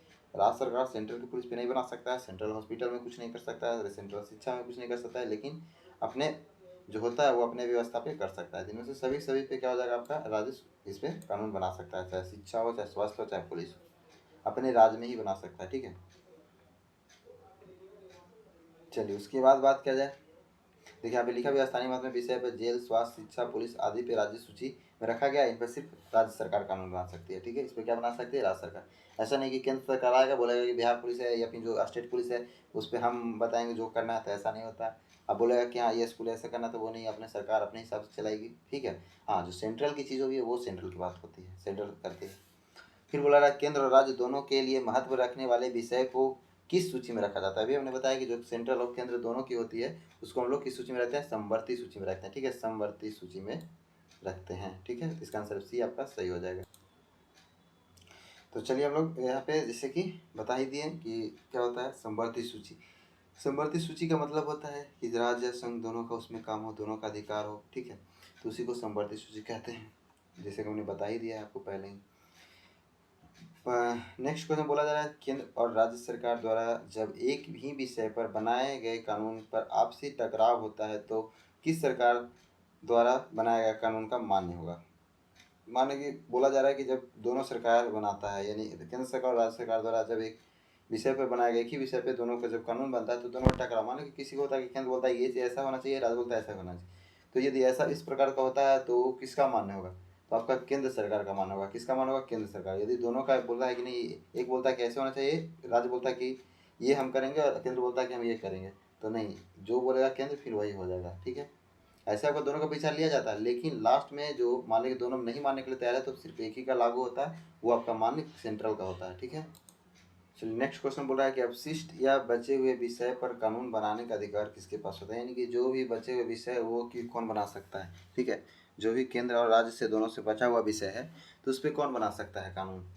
ठीक है, या तो इस पर कौन बना सकता है? राज्य सरकार, केंद्र लोकल सरकार, तो ये हो जाएगा लोकल सरकार। ठीक है, लोकल नहीं लोकल सरकार हो जाएगा। ठीक है, चलिए नेक्स्ट क्वेश्चन, विधायी सरकार को कितनी सूचियों में बांटा गया है? विधायी सरकार को 1 2 3 4 में बांटा गया, तो 3 में बांटा गया। कितने में बांटा गया? 3 में बांटा गया। ठीक है, चलिए नेक्स्ट में बोला जाए केंद्र और राज्य के बीच अधिकारों के बंटवारा में किसी बदलाव को संसद के दोनों सदनों में कितने बहुमत से स्वीकृति मिलनी आवश्यकता होती है? तो इसका बताइए 2/3, 1/3, 1/2। तो इसका बात किया जाता है 2/3 से, यानी कि 2/3 से हो जाता है। इसका आंसर आपका सही हो जाएगा। ठीक है, फिर बोला जा रहा है कि सोवियत सोवियत समाजवादी गणराज्यों का संघ का विघटन कब के बाद अनेक राष्ट्रों, यानी विघटन के बाद, यहाँ कब नहीं, यहाँ पे विघटन के बाद सीधे हो जाएगा। ठीक है, यहाँ पे क्या हो जाएगा? विघटन के बाद अनेक स्वतंत्र राष्ट्र में विघटन हो गए थे। ठीक है, कब? जब सोवियत संघ जब हुआ था तो वो कब हुआ था? तो सोवियत समाजवादी गणराज्य की बात किया जा रहा है ना, सोवियत गणराज्य। तो इसका आंसर की बात किया जाए तो कब हो जाएगा इसका आंसर? तो इसका आंसर की बात किया जाए तो आपका सी हो जाएगा, यानी कि क्या हो जाएगा आपका, सॉरी 1800 नहीं, 1 मिनट है, यहाँ पे इसको इरेज कर लेते हैं। इसका आंसर आपका बी हो जाएगा। ठीक है, क्या हो जाएगा? 1989। ठीक है, क्या हो जाएगा? 1989 हो जाएगा। ठीक है, चलिए नेक्स्ट में बोला जा रहा है कि सोवियत संघ के विघटन के प्रमुख कारण निम्नलिखित में से कौन से हैं? शक्तियों का जमाव, अत्यधिक विकेंद्रीकरण, दोनों। ठीक है, तो सोवियत संघ के विघटन का जो प्रमुख कारण की बात किया जाए तो प्रमुख कारण कौन सा है? तो प्रमुख कारण आपका सी हो जाएगा, यानी कि दोनों के दोनों हो जाएंगे। ठीक है, यानी कि शक्तियों का जमाव और अत्यधिक केंद्रीकरण भी दोनों के दोनों आपका क्या हो जाएगा? आंसर सही हो जाएगा। ठीक है, चलिए नेक्स्ट क्वेश्चन पे हम लोग देखने का प्रयास करते हैं। तो नेक्स्ट क्वेश्चन को देखेंगे। तो नेक्स्ट में बोला जा रहा है कि वेस्ट इंडीज में कब वेस्ट इंडीज संघ की स्थापना की गई थी? ठीक है, वेस्ट इंडीज में कब वेस्ट इंडीज संघ की स्थापना की गई थी? ठीक है, तो वेस्ट इंडीज की बात किया जाए तो वेस्ट इंडीज में कब की गई थी संघ की स्थापना? तो संघ की स्थापना की बात किया जाए तो वो आपका सी, यानी कि 1958 में किया गया था। कब किया गया था? 1958 में किया गया था। फिर बोला 58 में कि नाइजीरिया में संघीय व्यवस्था की स्थापना की गई थी। कब की गई थी? 1945 में, 1950 में, 1955 में, 1660 में। तो बात किया जाए 58 नंबर के, तो 58 नंबर का आंसर आपका क्या हो जाएगा? तो 58 नंबर का आंसर आपका हो जाएगा बी, यानी कि 1950 में। फिर बोला जा रहा है निम्नलिखित में से कौन नाइजीरिया की बड़ी जाति समूह है? एरुबा है, एबो है, हाउसा फुलानी है, इनमें से सभी है। तो सभी के सभी क्या है? बड़ी समूह जनजाति है। इनमें से सभी के सभी क्या है? बड़ी समूह जनजाति है। सभी के सभी क्या है? बड़ी समूह जनजाति है। कहाँ की? तो ये नाइजीरिया की सब हैं जाति, ठीक है, जाति समूह। श्रीलंका में राजनीतिक अस्थिरता का बहुत बड़ा कारण क्या था? वंशागुणित भेदभाव, भाषागत भेदभाव, धार्मिक भेदभाव, स्थानीय भेदभाव। तो 60 नंबर की बात किया जाए तो 60 नंबर का आंसर आपका क्या हो जाएगा? तो 60 नंबर का आंसर आपका बी हो जाएगा, भाषागत भेदभाव। 61 नंबर बोला जा रहा है कि भारतीय संघ सत्ता का विकेंद्रीकरण के द्वारा विभिन्न क्षेत्रों की पहचान को मान्यता देता है, फिर यह क्या कहलाता है? राज्य से ज़्यादा शक्ति देता है, या केंद्र से ज़्यादा शक्ति देता है, या क्षेत्रीय से ज़्यादा शक्ति देता है? ये केंद्र से ज़्यादा शक्ति देता है। जब भारतीय संघ में सत्ता का विकेंद्रीकरण हो जाता है तो लोगों द्वारा जो विभिन्न क्षेत्रों के पहचान को मान्यता देता है वह फिर यह केंद्र से ज़्यादा शक्ति देता है। क्या देता है? केंद्र से ज़्यादा शक्ति देता है। चलिए नेक्स्ट की बात किया जाए 62 नंबर में, तो किसी राज्य के अस्तित्व और उसकी भौगोलिक सीमाओं के स्थायित्व पर नियंत्रण होता है। किसका होता है? संसद का, विधायिका का, प्रधानमंत्री का, संसद का। ठीक है, तो इसका आंसर की बात किया जाए तो इसका आंसर आपका क्या हो जाएगा? सही आंसर। इसका आंसर की बात किया जाए तो क्या हो जाएगा इसका आंसर? इसका आंसर की बात किया जाए तो आपका डी हो जाएगा, यानी कि संसद हो जाएगा। ठीक है, क्या हो जाएगा? संसद हो जाएगा। 63 नंबर बोला जा रहा है कि फिल इन द ब्लैंक किसी राज्य की सीमा या नाम में परिवर्तन कर सकता है। तो किसी भी राज्य या सीमा के नाम परिवर्तन कौन कर सकता है? तो आपका सांसद कर सकता है, या संसद कर सकता है, प्रधानमंत्री या विधायक, इनमें से कोई नहीं। ठीक है, तो बात किया जाए इसका आंसर की बात किया जाए तो क्या हो जाएगा? तो जब भी किसी होता है, जब भी किसी भौतिक परिवर्तन होता है, मतलब कि भौतिक भौगोलिक सीमाओं का परिवर्तन करना हो, किसी देश की सीमा का परिवर्तन करना हो किसी का, तो इसमें आपका सांसद करते हैं। ठीक है, तो इसका आंसर क्या हो जाएगा? भी आप लोग संसद करते हैं। ठीक है, संसद। Next question.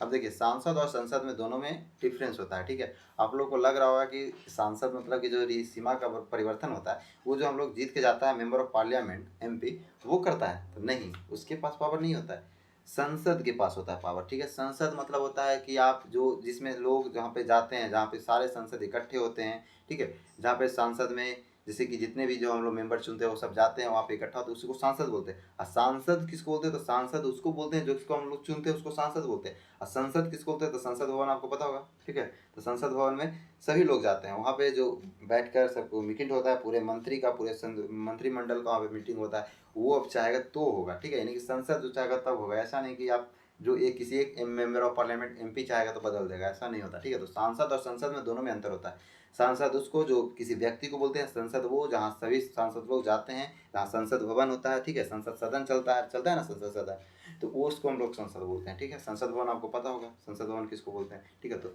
वहाँ से जो सब वो मीटिंग होता है बैठकर, मंत्रिमंडल जो अध्यक्ष होते हैं संसद के, ठीक है, तो वो सभी मिलकर इस पर निर्णय लेते हैं। ठीक है, ना कि कोई एक मेंबर ऑफ पार्लियामेंट चाहेगा तो नाम बदल देगा। ठीक है, तो याद रखिएगा सांसद और संसद में अंतर आप लोग पता हो गया कि सांसद किसको बोलते हैं, संसद किसको बोलते हैं। ठीक है, तो जो किसी को जीतता है, आता है एक व्यक्ति, उसको संसद नहीं बोलते, उसको सांसद बोलते हैं, याद रखिएगा।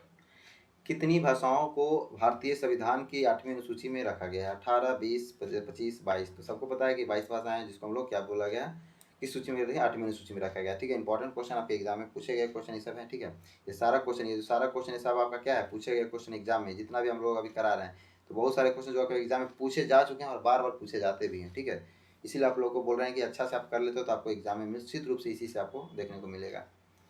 फिर बोला जरा आपातकाल के दौरान शक्ति कानून के रूप में हो जाती है, कब राष्ट्रीकृत हो जाती है, केंद्रीकृत हो जाती है, क्षेत्रीकृत हो जाती है? तो इसका बात करें जब आपातकाल लगता है तो वो किसी भी राज्य का नहीं चलता है, वह केंद्र का सिर्फ चलता है। ठीक है, तो वो केंद्र के हिसाब से सब चीज़ वहाँ पे फॉलो होता है, केंद्र के हिसाब से लागू होता है, केंद्र के हिसाब से लागू सब चीज़ होता है। ठीक है, तो बात की जाएगा केंद्र के हिसाब से क्या होता है, सब चीज़ वहाँ पे लागू हो जाता है। ठीक है, ये नहीं कि आप का क्षेत्र से हो जाएगा या राजकीय से हो जाएगा, सब खत्म हो जाता है जब आपातकाल लगता है तो। ठीक है, फिर सेंट्रल का वहाँ चलता है सब चीज़ नियम कानून। आय के प्रमुख संसाधन नियंत्रण होता है राज्य सरकार, केंद्र सरकार, लोकल सरकार। ठीक है, इनमें से कोई नहीं। ठीक है, तो लोकल सरकार या फिर राज्य सरकार या केंद्र सरकार। इसका मतलब बात क्या है, तो आय का जो प्रमुख संसाधन होता है उस पर नियंत्रण किसका होता है? केंद्र सरकार का। ठीक है, किसका होता है? केंद्र सरकार। राज्य के संसाधनों एवं इसके प्रबंधन की निगरानी कौन करता है? नीति आयोग, राज्य आयोग, वित्त आयोग, राज्यपाल। इसका आंसर की बात करें तो इसका आपका क्या हो जाएगा? ये होगा नीति आयोग। जो राज्य के संसाधन और इसके प्रबंधन का जो निगरानी करता है वो आपका नीति आयोग करता है। ठीक है,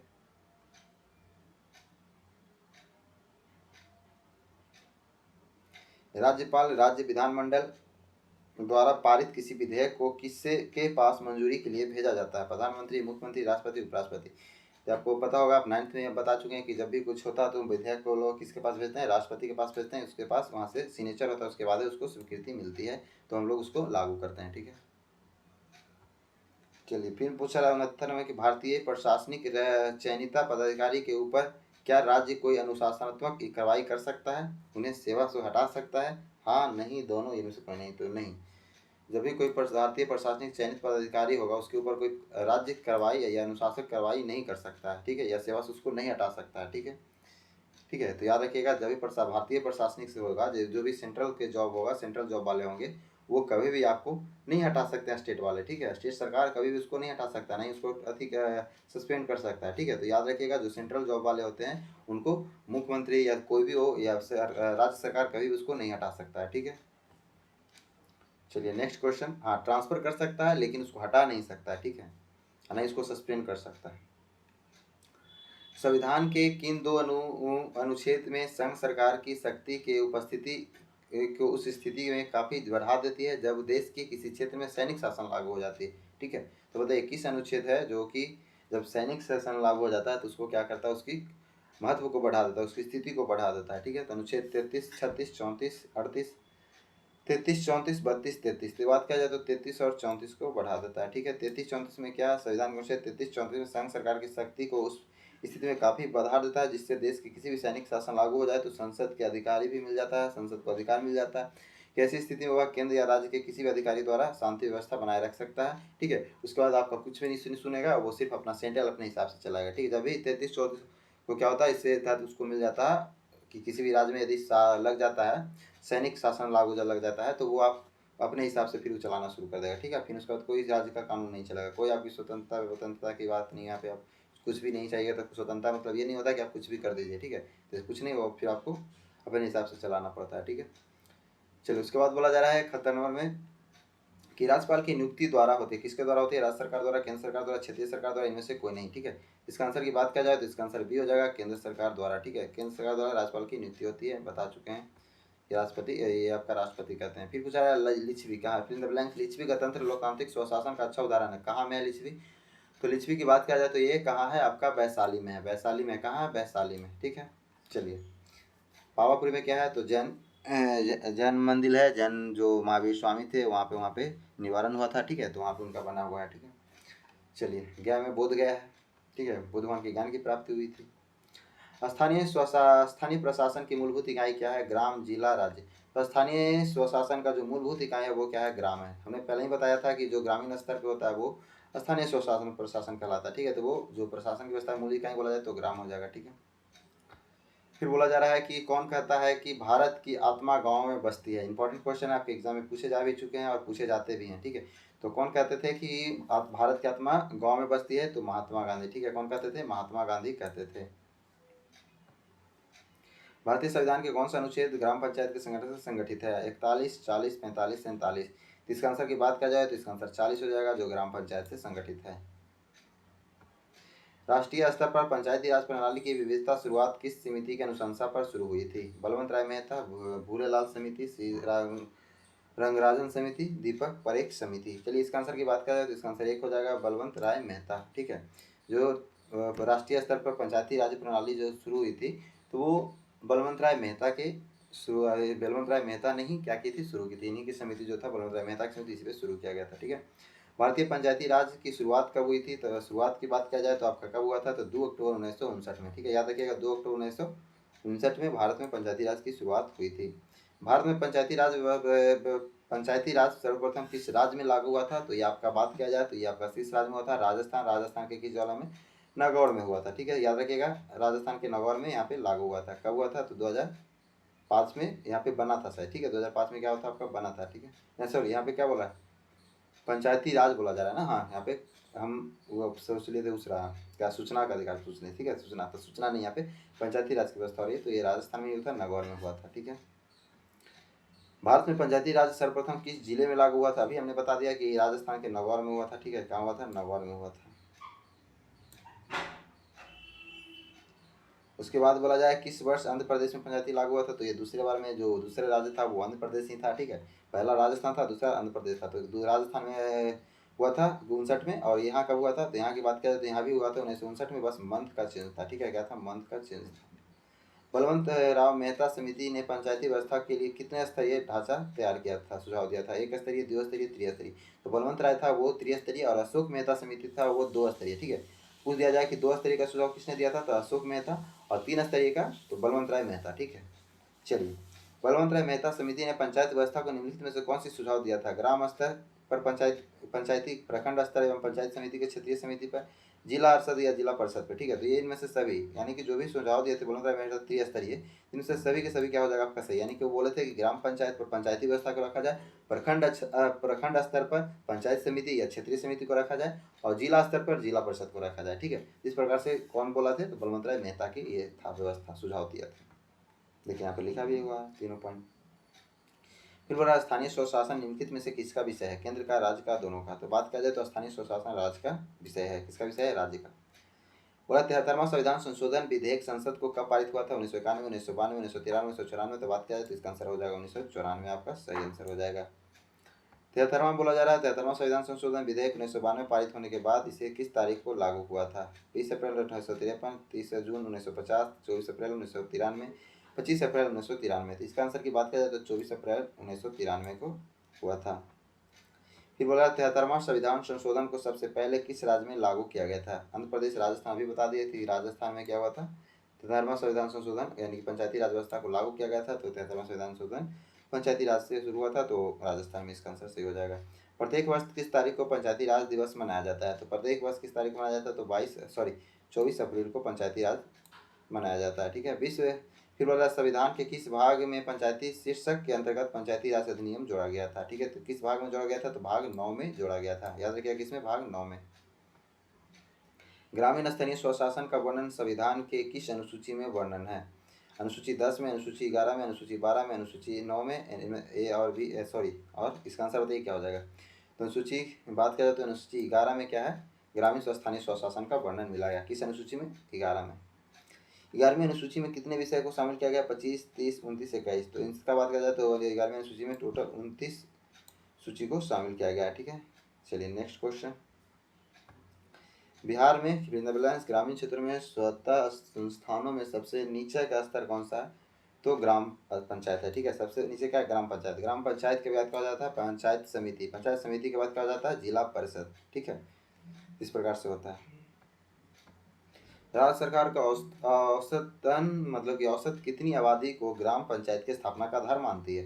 5,000, 6,000, 7,000, 8,000। ठीक है, तो इसका बात आंसर की बात किया जाए तो 7,000। ठीक है, कितना हो जाएगा? 7,000 यदि हो जाता तो ग्राम पंचायत की स्थापना कर सकते हैं आप। ठीक है, औसत मतलब एवरेज लेकर चला जा रहा है 7,000। ज़्यादा भी होगा तो कोई दिक्कत नहीं है, लेकिन एवरेज 7,000 होता है। ठीक है, ग्राम पंचायत का प्रधान होता है कौन? वार्ड सदस्य, मुखिया, उप मुखिया, समिति।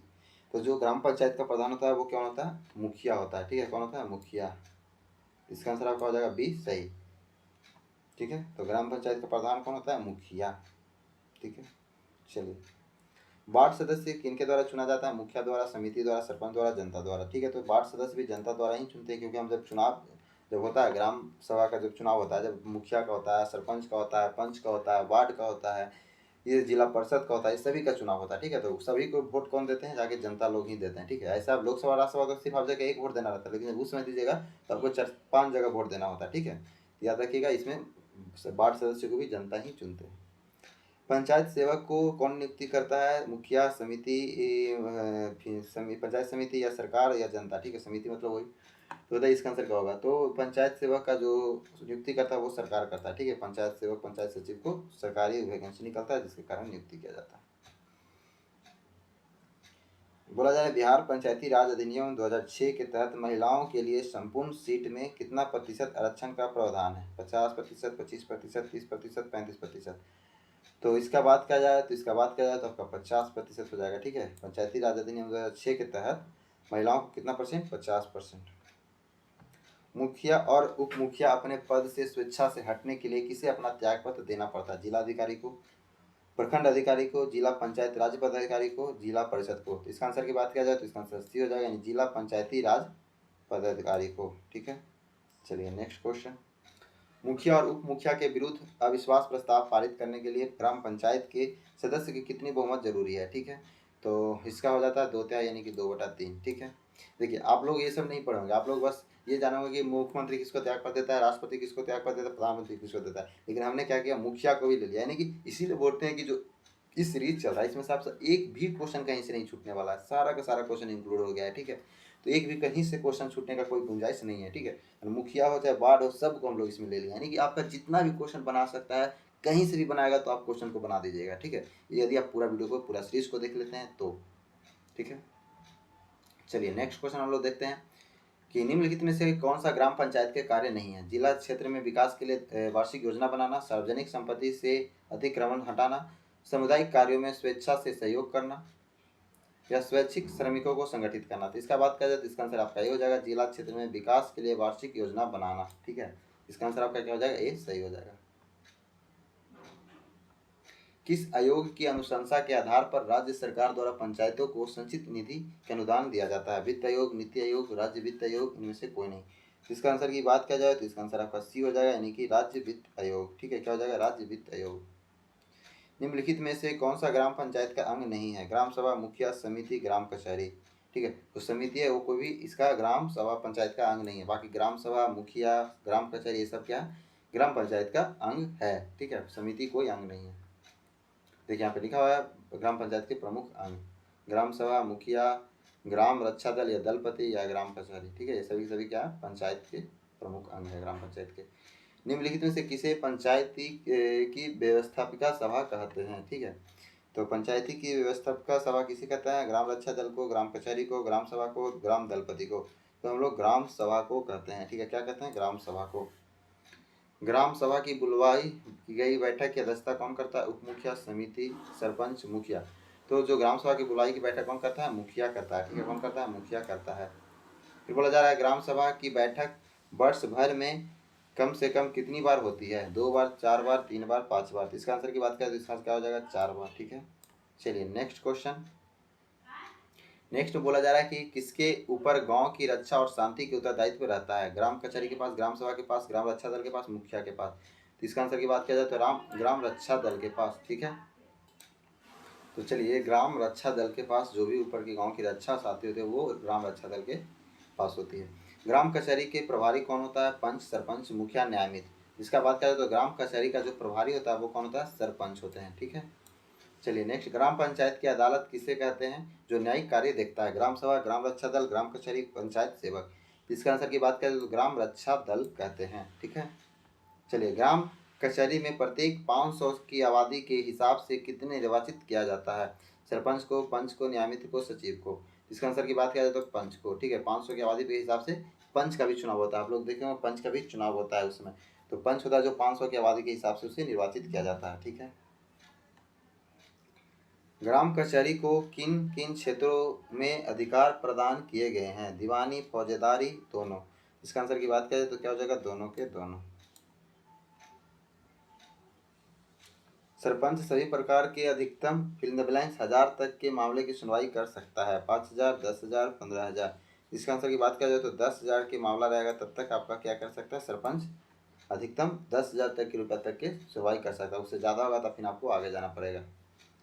ग्राम कचहरी को कागजात को कौन रखता है? ठीक है, तो ग्राम कचहरी के जो कागज होता है वो कौन रखता है? न्यायमित्र, न्याय सचिव, सरपंच या पंच। तो वो न्याय सचिव रखता है। कौन रखता है? न्याय सचिव रखता है। 112 नंबर, बिहार में फिल इन द ब्लैंक्स की आबादी पर पंचायत समिति के एक नए सदस्य चुने जाते हैं जिसका प्रावधान है क्या है? तो 5,000। ठीक है, बिहार में क्या है, 5,000 रुपये आबादी पर पंचायत समिति को चुना जा सकता है। फिर बोला जा रहा है कि पंचायती समिति के किस क्षेत्र के अंदर आने वाले समिति के प्रमुख का चुनाव किस रीति से किया जाता है? प्रत्यक्ष, अप्रत्यक्ष, दोनों, इनमें से कोई नहीं। तो इसका आंसर की बात करें तो दोनों के दोनों हो जाएगा सही। ठीक है, चलिए नेक्स्ट बोला जा रहा है पंचायती समिति का प्रधान पदाधिकारी कौन होता है? प्रमुख, उप प्रमुख, मुखिया, जिला परिषद। तो इसका बात किया जाए तो इस पंचायती समिति का जो प्रधान होता है वो प्रमुख होता है। ठीक है, कौन होता है? प्रमुख। 115 बोला जा रहा है पंचायत समिति का पदेन सचिव कौन होता है। तो पंचायत समिति का जो पदेन सचिव होता है वो कौन होता है, तो प्रखंड विकास पदाधिकारी, ठीक है, जिसको हम लोग बोलते हैं प्रखंड विकास पदाधिकारी, बीडीओ साहब, ठीक है। चलिए नेक्स्ट क्वेश्चन, निम्नलिखित में से कौन बिहार में पंचायती राज व्यवस्था का तीसरा स्तर है। ग्राम पंचायत, पंचायती समिति, जिला परिषद, विधानसभा। तो बताया जाए तो तीसरा स्तर कौन है, तो जिला परिषद है, ठीक है। क्या है, जिला परिषद। पहला स्तर कौन है, ग्राम पंचायत। दूसरा स्तर पंचायत समिति। तीसरा स्तर जिला परिषद, ठीक है। कितनी आबादी पर जिला परिषद का एक सदस्य चुना जाता है, ठीक है। 10,000, 20,000, 40,000, 50,000। इसका बात किया जाए तो 50,000 पे क्या होता है, एक जिला परिषद को चुना जाता है। जिला पार्षद का कार्यकाल कितने वर्ष का होता है, 6 साल का, 5 साल का, 2 साल का, 1 साल का। तो इसका बात किया जाए तो इसका आंसर क्या होता है, 5 साल का। मुखिया का भी 5 साल का, सबका 5 साल का होता है, ठीक है। जितना भी मुखिया हो, सरपंच हो, सबके 5 साल का चुनाव होता है। 119 में बोला जा रहा है पंचायती राज संस्थानों के विघटन की स्थिति में कितने माह के अंदर चुनाव करवाना जरूरी होता है। 12 माह, 15 माह, 6 माह, 3 माह। तो इसका आंसर की बात किया जाए तो इसका आंसर आपका सी हो जाएगा, यानी कि 6 माह। 120 में बोला जा रहा है पंचायतों के लिए निर्वाचन आयोग की नियुक्ति कौन करता है। तो मुख्यमंत्री, राज्यपाल, राष्ट्रपति, उप मुख्यमंत्री। तो जो पंचायती के लिए निर्वाचन में जो नियुक्ति करता है वो कौन करता है, राज्यपाल, ठीक है। क्या हो जाएगा, राज्यपाल। प्रसिद्ध पुस्तिका इंडिका के लेखक कौन है। हेरोडोटस, जस्टिन्स, मेगास्थनीज, चाणक्य। तो प्रसिद्ध पुस्तक इंडिका के लेखक की बात किया जाए तो मेगास्थनीज, इसका क्या हो जाएगा, आपका आंसर सही हो जाएगा। जो प्रसिद्ध पुस्तक इंडिका है उसका लेखक कौन है, मेगास्थनीज। 122 में पूछा किस पुस्तक में मौर्य साम्राज्य की राजधानी पाटलिपुत्रा के नगर पालिका संगठन के बारे में विस्तार पूर्वक से लिखा गया है। अर्थशास्त्र में, शिलालेख में, दिव्यांग में, इंडिका में। तो इंडिका में ही लिखा गया है, ठीक है। किस में लिखा गया, इंडिका में लिखा गया। पुस्तक अर्थशास्त्र के लेखक कौन है, चंद्रगुप्त, मेगास्थनीज, चाणक्य, जस्टिन। तो इसका बात किया जाए तो चाणक्य हैं जो अर्थशास्त्र के लेखक हैं। प्रसिद्ध पुस्तक अर्थशास्त्र के किस चीज़ का वर्णन है, पाटलिपुत्र नगर प्रशासन के मुद्रास्फीति का, धन संचय के बारे में, इनमें से कोई नहीं। तो पाटलिपुत्रा के नगर प्रशासन के बारे में, ठीक है। चलिए नेक्स्ट क्वेश्चन, चंद्रगुप्त के प्रधानमंत्री के नाम से क्या है जाना जाते हैं, कौन। चंद्रगुप्त प्रधानमंत्री के नाम से जाना जाता है चंद्रगुप्त में मेगास्थनीज, चाणक्य, अमात्य, ठीक है। तो बताइए इसका आंसर क्या होगा। तो चंद्रगुप्त के प्रधानमंत्री के नाम से किसे जाना जाता है, तो चाणक्य को जाना जाता है, ठीक है। किसको बोला जाता है, चाणक्य को जाना जाता है। चाणक्य कौन थे, तो उनके प्रधानमंत्री थे, याद रखिएगा। चंद्रगुप्त मौर्य के कौन थे, प्रधानमंत्री थे चाणक्य।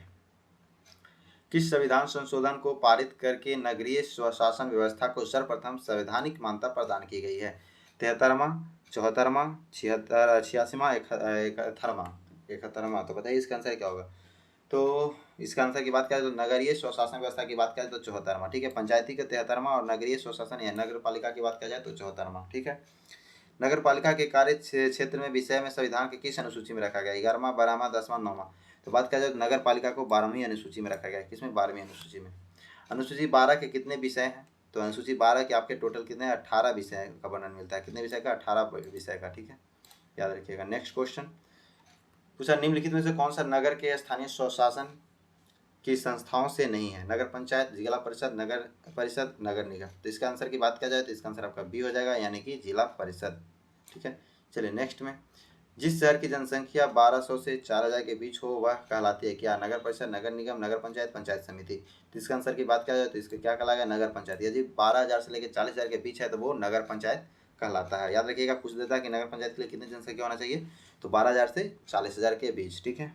चलिए नेक्स्ट में, नगर पंचायत के सदस्य का कार्यकाल कितना होता है, 5 वर्ष, 6 वर्ष, 4 वर्ष, 1 वर्ष। इसका भी 5 वर्ष ही होता है, ठीक है। इसका भी क्या होता है, 5 वर्ष होता है। नगर निगम में, नगर पंचायत में आपका ये भी होता है, क्या होता है, 5 वर्ष का ही होता है, ठीक है। नगर पंचायत में क्या होता है, 5 वर्ष का ही होता है।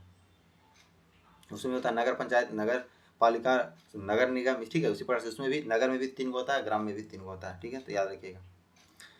वैसे शहर जहाँ की जनसंख्या कम से कम 20,000, ठीक है। कितना बोला, 20,000 बोला है, नहीं ज़्यादा बोल रहा है। कितना बोल रहा है, 2 लाख, ठीक है। कितना बोला, 2 लाख से लेके आपका कितना हो जाएगा, 3 लाख के बीच है, तो उसको हम लोग क्या बोलते हैं, नगर परिषद, नगर पंचायत, नगर निगम, पंचायत समिति। तो उसको हम लोग नगर परिषद बोलते हैं, ठीक है। जब 2 लाख से 3 लाख के बीच हो तो उसको हम नगर परिषद बोलेंगे, ठीक है। और नगर पालिका की याद रखिए, कन्फ्यूज नहीं करना है तीनों में। इसमें क्या था, इसमें आपकी बात किया जाए तो इसमें आपका कितना जनसंख्या की बात किया जा रहा था, कहाँ पे था, चलिए इसमें जनसंख्या, हाँ यहाँ पे है 12,000 से लेकर 40,000 के बीच में है तो नगर पंचायत, और उसके बाद बात किया जाए कि 2 लाख से लेकर 3 लाख के बीच में है तो नगर परिषद, ठीक है। 2 लाख से 3 लाख के बीच में है तो उसको हम क्या बोलेंगे, नगर परिषद बोलते हैं, ठीक है। और नगर परिषद के लिए शहरों की जनसंख्या का घनत्व प्रति वर्ग किलोमीटर कितना होना चाहिए, तो बी यानी 400 होना चाहिए, ठीक है। यानी आपका क्वेश्चन जिस तरीका से पूछे नगर परिषद यानी हर एक तरह से क्वेश्चन पूछ दिया जा रहा है, हर एक तरीका से क्वेश्चन आपको बता दिया जा रहा है, यानी कि इसको आप पढ़ लेते तो फिर दोबारा आपको पढ़ने की जरूरत नहीं पड़ेगा, ठीक है। एक बार यदि आप देख लेते हैं अच्छे से तो दोबारा देखने की जरूरत नहीं पड़ेगा, आप किसी भी एग्जाम में बैठे, ठीक है। क्योंकि हर एक जितना भी आपका कंटेंट है सारा के सारा इसमें आपको कवर हो जा रहा है, तो फिर आपको अलग क्या पढ़िएगा, ठीक है। जो कहीं नहीं मिलेगा वो यहाँ पे मिलेगा, जो कभी नहीं कोई बताया होगा वो चीज़ यहाँ पे आपको मिल जाएगा, ठीक है। जो कभी नहीं कहीं जो ऐसे आप जो कहीं नहीं जानते होंगे उस चीज़ को भी यहाँ पे बता दिया जा रहा है, यानी कि एक भी क्वेश्चन जो बोला जाए एक भी क्वेश्चन आपको छूटने वाला नहीं है, ठीक है। चलिए, नगर परिषद के कितने अंग होते हैं, 1 2 3 4 बताइए। तो नगर परिषद के अंत कितने होते हैं, 4 अंग होते हैं, ठीक है। कितने होते हैं, 4 अंग होते हैं। देखिए यहाँ पे देखा हुआ नगर परिषद समितियां, अध्यक्ष एवं उपाध्यक्ष, कार्यपालिका पदाधिकारी, ठीक है। तो ये 4 अध्यक्ष होते हैं नगर परिषद के। निम्नलिखित किसके सदस्य को पार्षद या कमिश्नर कहा जाता है, समिति का, नगर परिषद का, पंचायत का, कार्यपालिका पदाधिकारी का। तो जो कमिश्नर या किसको बोला जाता है, नगर परिषद के कमिश्नर बोला जाता है, ठीक है, या पार्षद बोला जाता है, ठीक है। नगर निगम को क्या बोला जाता है, तो मेयर बोला जाता है, क्या बोला जाता है, मेयर, ठीक है। चलिए, पूरी परिषद को क्या बोला, राजस्व अधिकारी कौन भंग कर सकता है, राजस्व अधिकारी, जिला परिषद, राज्य सरकार, जिला अधिकारी। तो जो पूरी परिषद होगा उसको राज्य सरकार भंग कर सकता है। पूरी परिषद को पूरी बोला जा रहा है कि अपने शहर का प्रथम नागरिक किसे समझा जाता है, पार्षद को, मुख्य पार्षद को, कार्यकारी पालिका अधिकारी को, इनमें से कोई को नहीं। तो अपने शहर का, जो भी अपने शहर का होता है, प्रथम नागरिक किसको समझा जा सकता है, तो मुख्य पार्षद का, ठीक है। किसको, मुख्य पार्षद का। प्रत्येक नगर परिषद में एक कार्यपालिका पदाधिकारी की नियुक्ति कौन करता है, राज्य सरकार, नगर परिषद, राज्यपाल। तो राज्य सरकार करता है, कौन करता है, राज्य सरकार। 138 निम्नलिखित में से नगर परिषद में कौन कार्य करता है, अनिवार्य कार्य, निम्नलिखित में से नगर परिषद के कौन से कार्य हैं, ठीक है। अनिवार्य, ऐच्छिक, दोनों, इनमें से कोई नहीं। तो इसका दोनों हो जाएगा, यानी कि अनिवार्य, ऐच्छिक दोनों कार्य हैं, ठीक है। निम्नलिखित में से कौन सा नगर परिषद के अनिवार्य कार्य नहीं है, ठीक है। नगर की सफाई करना, पीने की पानी की व्यवस्था करना, नलियों की सफाई करना, नई सड़क बनाना, ठीक है। तो नगर परिषद का जो है काम ये नई सड़क बनाना नहीं है, ठीक है। बाकी जो नगर की सफाई, पीने की पानी की व्यवस्था करना, नालियों की सफाई करना, ये सभी क्या है, नगर परिषद के कार्य, ठीक है। यहाँ पे देखिए, यहाँ पे दिया हुआ है नगर परिषद के सभी कार्य, नगर सफाई करना, सड़कों में गलियों की रोशनी प्रबंधन करना, पीने के पानी की व्यवस्था करना, सड़क बनाना तथा उसकी मरम्मत करना, ठीक है। उसके बाद नलियों की सफाई करना, प्राथमिक शिक्षा का प्रबंध करना, जैसे स्कूल खेलना और कॉलेज संचालन, ये सब चीज़ के क्या है, प्रबंध करने के लिए बोल रहा है, ठीक है, ना कि बनाने। यहाँ पे सड़क बनाना था तो उसकी मरम्मत करना, ठीक है। तो सड़क बनाने, नई सड़क नहीं बनाने का व्यवस्था है, यहाँ पे बोला नई सड़क। यदि सिर्फ सड़क बनाना हो, यानी कि टूटा फूटा सड़क हो तो उसको बना दिया जाएगा, ठीक है। लेकिन नया सड़क हो तो वो नया सड़क एक नहीं बना सकता, ठीक है। अब मान लो कि किसी सड़क को पास होता है, कोई हाईवे जा रहा है तो वो कौन, नगर परिषद बनाएगा, नहीं बनाएगा, ठीक है। वो उसका काम नहीं है, वो राज्य सरकार देखेगा, नहीं तो फिर सेंट्रल गवर्नमेंट देखेगी, ठीक है। सड़क परिवहन विभाग देखेगा, ठीक है। परिवहन विभाग हो रहा है, सड़क जो बनाता है वो देखेंगे, एनएचआई देखेंगे, ठीक है। बिहार में बिहार का जो बिहार देखेगा स्टेट, यानी कि हाईवे, नेशनल हाईवे वाला देखेंगे, नहीं तो फिर आपका स्टेट हाईवे वाला देखेंगे, ठीक है। ये परिषद का काम नहीं है सड़क बनाना, ठीक है। हाँ, नली गली का जो टूटा फूटा है उसको मरम्मत करा सकता है, उसको बना सकता है, नली गली वाला सड़क होता है उसको बना सकता है, ठीक है। चलिए, ऐच्छिक क्रियाएं, नई सड़क बनाना, ये सब क्या ऐच्छिक कार्य हैं, ठीक है। ये क्या है, सब नई सड़क बनाना, गलियों में नालियाँ बनाना, शहर के गंदे पानी को बचाना, गरीबों के लिए घर बनाना, बिजली का प्रबंध करना, प्रदर्शनी करना, ठीक है। चलिए, फिर बोला जा रहा है 140 में शहर में नगर निगम की स्थापना के लिए उस शहर की जनसंख्या कितनी होती है, ठीक है। अब देखिए इसमें क्या है कि जो सड़क बना सकते हैं वो गली की सड़क बना सकते हैं, ठीक है, ना कि अब स्टेट हाईवे और नेशनल हाईवे बना सकते हैं, ठीक है।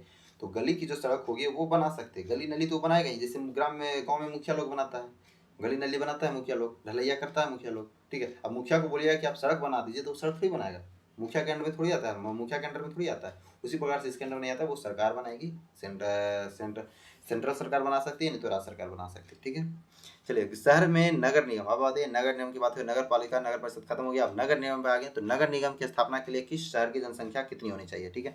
10 लाख से अधिक, 5 लाख से अधिक, 3 लाख से अधिक, 6 लाख से अधिक, ठीक है। तो नगर निगम बनाने के लिए आपके 3 लाख से अधिक है तो आप नगर निगम बना सकते हैं, ठीक है। भारत में सर्वप्रथम कब नगर निगम की स्थापना की गई थी, 1682 में, 1686 में, 1688 में, 1690 में। तो 1688 में आपका नगर निगम का पहला बार स्थापना किया था। सर्वप्रथम कहाँ? तो 1688। किस राज्य में किया गया था बताइएगा? तो तमिलनाडु यानी कि चेन्नई में किया गया था। ध्यान रखिए कहाँ? तमिलनाडु चेन्नई में सर्वप्रथम नगर निगम बना था 1688 में। फिर पूछा रहा भारत में सर्वप्रथम किस राज्य में नगर निगम, अभी बता दें कि सर्वप्रथम किस राज्य में हुआ था? चेन्नई में हुआ था, यानी तमिलनाडु में हुआ था। ठीक है, नगर निगम की स्थापना। बिहार में सर्वप्रथम किस जिला में नगर निगम स्थापित किया था? छपरा, पटना, गया, भागलपुर। तो बिहार की बात किया जाए तो बिहार में आपका कहाँ हुआ था? पटना में हुआ था। ठीक है, पटना में नगर निगम की स्थापना की गई। पटना में नगर निगम की स्थापना कब हुई थी? तो आपका 1952 में हुआ था। कब हुआ था? 1952 में।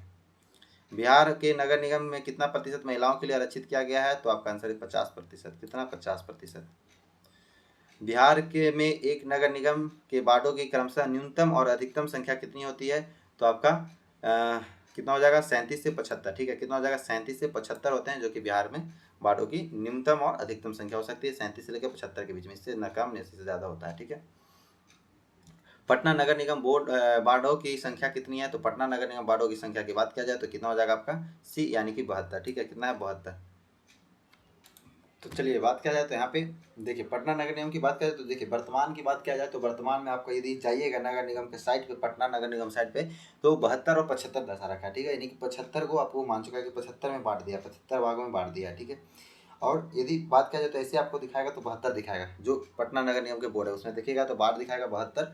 ठीक है, लेकिन उसको बांटा गया कितना में? 75 में। ठीक है, लेकिन कहीं आपको गूगल पे में नहीं जाना है, गूगल पे 76 दे देगा। ठीक है, तो आप देख लीजिएगा यदि ऑप्शन में ऐसा रहा तो, नहीं तो कोई भी 72, 75, 76 में से, तीनों में से 72, 75 में से कोई भी एक आपका ऑप्शन रहा तो उसको आप मार लीजिएगा। ठीक है, यदि दोनों रहा तो आप ध्यान दीजिएगा 72 या 75 में से, यदि वहाँ पे 75 भाग में विभाजित किया गया। ठीक है, वार्डों की संख्या की बात किया जाए तो अभी 72 वहाँ पे दिखा रहा है, लेकिन विभाज जो बांटा गया वो 75 में बांटा गया। ठीक है, तो चलिए यदि दोनों ऑप्शन आएगा तो थोड़ा सा देख लीजिएगा। यदि दोनों ऑप्शन रहता है तो मान के चलिए आप 75 मान लीजिएगा। ठीक है, यदि बोला जाए कितने भागों में बांटा गया तो 75 मान लीजिएगा, पूछ लेगा कितनी संख्या है तो 72 मान लीजिएगा। ठीक है, और यदि दोनों में से कोई एक ही दो तो आप एक को भी मार लीजिएगा। ठीक है, चलिए दूसरा से बोला जाए भागलपुर नगर निगम में वार्डों की संख्या कितनी है? इक्यावन, 50, 48, 45। तो भागलपुर की बात करें तो 51 हो जाएगा। ठीक है, ये डाटा है तो थोड़ा सा आगे पीछे हो जाती है। ठीक है, वार्ड परिषद का कार्यकाल कितने समय के लिए होता है? वार्ड परिषद का भी कितना होता है? 5 साल के लिए होता है। ठीक है, 5 साल का। नगर परिषद में सभापति कौन होता है? नगर परिषद में सभापति कौन होता है? वार्ड परिषद, महापौर, महापौर, इनमें से कोई नहीं।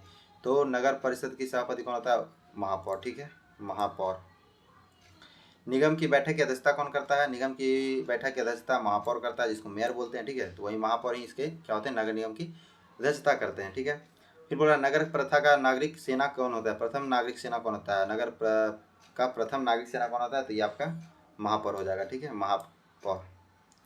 नगर निगम के नगर आयुक्त की नियुक्ति किनके द्वारा की जाती है? महापौर, जिलाधिकारी, राज्यपाल, बिहार सरकार। तो बिहार, इसका आंसर की बात करें तो नगर निगम की जो नियुक्ति होती है वो कौन करता है? बिहार सरकार करता है। नगर निगम का मुख्य प्रशासक कौन होता है? महापौर, जिलाधिकारी, नगर आयुक्त, बिहार सरकार। तो नगर आयुक्त होता है। ठीक है, नगर आयुक्त किस स्तर का पदाधिकारी होता है? भारतीय प्रशासनिक सेवा, बिहार प्रशासनिक सेवा, किसी भी सेवा का नहीं, यानी से कोई नहीं। तो भारतीय प्रशासनिक सेवा का होता है आयुक्त। ठीक है, जो चुनाव करवाता है, इलेक्शन कमीशन जिसको बोलते हैं। तो नगर निगम का भी चुनाव करता है, पंचायत का भी चुनाव करता है, राज्य का भी चुनाव करता है, सेंट्रल का भी चुनाव करता है। सबका अलग अलग होता है, ये नहीं कि सिर्फ एक ही आदमी हो जो राज्यों का करवा देगा, आपका गाँव वाला, ग्राम वाला भी करवा देगा और आपका सेंट्रल वाला भी करा देगा। सबका अलग अलग होता है, सबका अलग अलग पद होता है। ठीक है, चलिए अब हम लोग देखेंगे इकाई 3 का लोकतंत्र की प्रतिस्पर्धा एवं संघर्ष। प्रथम बार गणतंत्रता दिवस कब मनाया गया था? ठीक है, कब मनाया गया था? 22 जनवरी 1950 को, 15 अगस्त 1947 को, 26 दिसंबर 1949 को, अच्छा 24 जनवरी 1950 को। चलिए बताइए इसका आंसर क्या होगा? तो इसका आंसर की बात किया जाए तो इसका आंसर आपका क्या हो जाएगा? तो 26 जनवरी 1950 को। ठीक है, क्या हो जाएगा इसका आंसर? 26 जनवरी 1950 को गणतंत्र दिवस बोला जाए तो हाँ, तो गणतंत्र दिवस 26 जनवरी 1950 को। ठीक है, चलिए तो केंद्र में जनता पार्टी की सरकार कब स्थापित हुई थी? बताइए, केंद्र में जनता पार्टी की सरकार कब स्थापित हुई थी?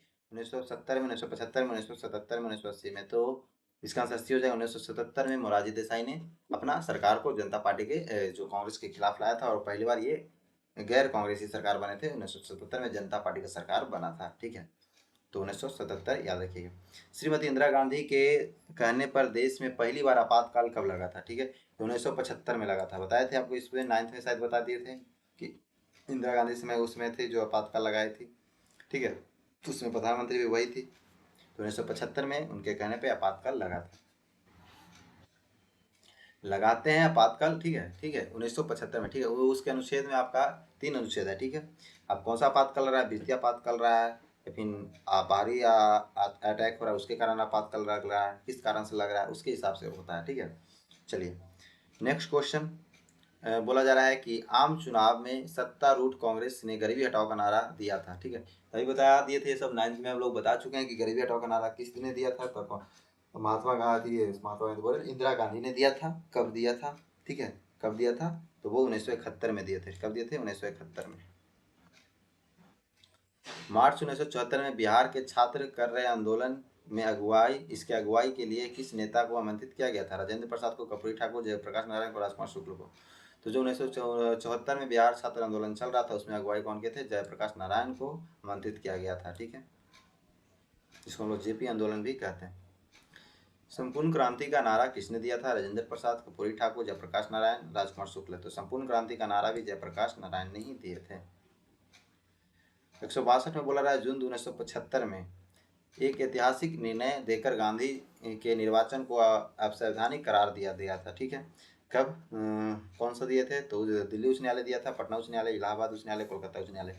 तो इलाहाबाद उच्च न्यायालय, ठीक है, याद रखिए, इसका आंसर क्या हो जाएगा, सही हो जाएगा, इलाहाबाद उच्च न्यायालय थे जो 1975 में ऐतिहासिक निर्णय लेकर इंदिरा गांधी को निर्वाचन को असंवैधानिक करार दे दिया था, ठीक है।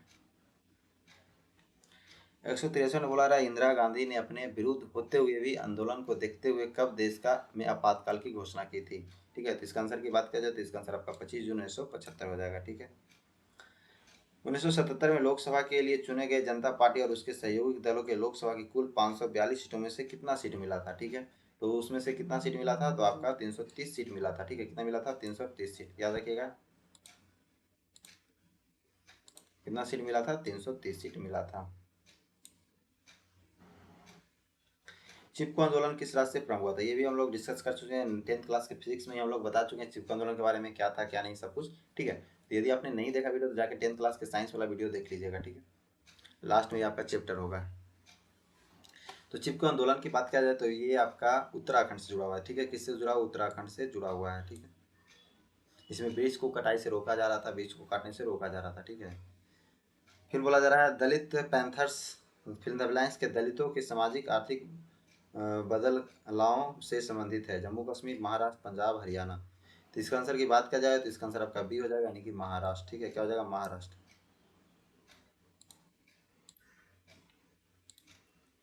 महाराष्ट्र हो जाएगा, इसका क्या आपका आंसर हो जाएगा, ठीक है। दलित पैंथर्स महाराष्ट्र के दलितों को सामाजिक आर्थिक बदलाव के संबंधित है, क्या देखिए, दलित पैंथर्स पूछ रहा है। फिर बोला, दलित युवाओं का एक संगठन बना जिसे दलित पैंथर्स कहा गया, यह संगठन कब बना था, ठीक है।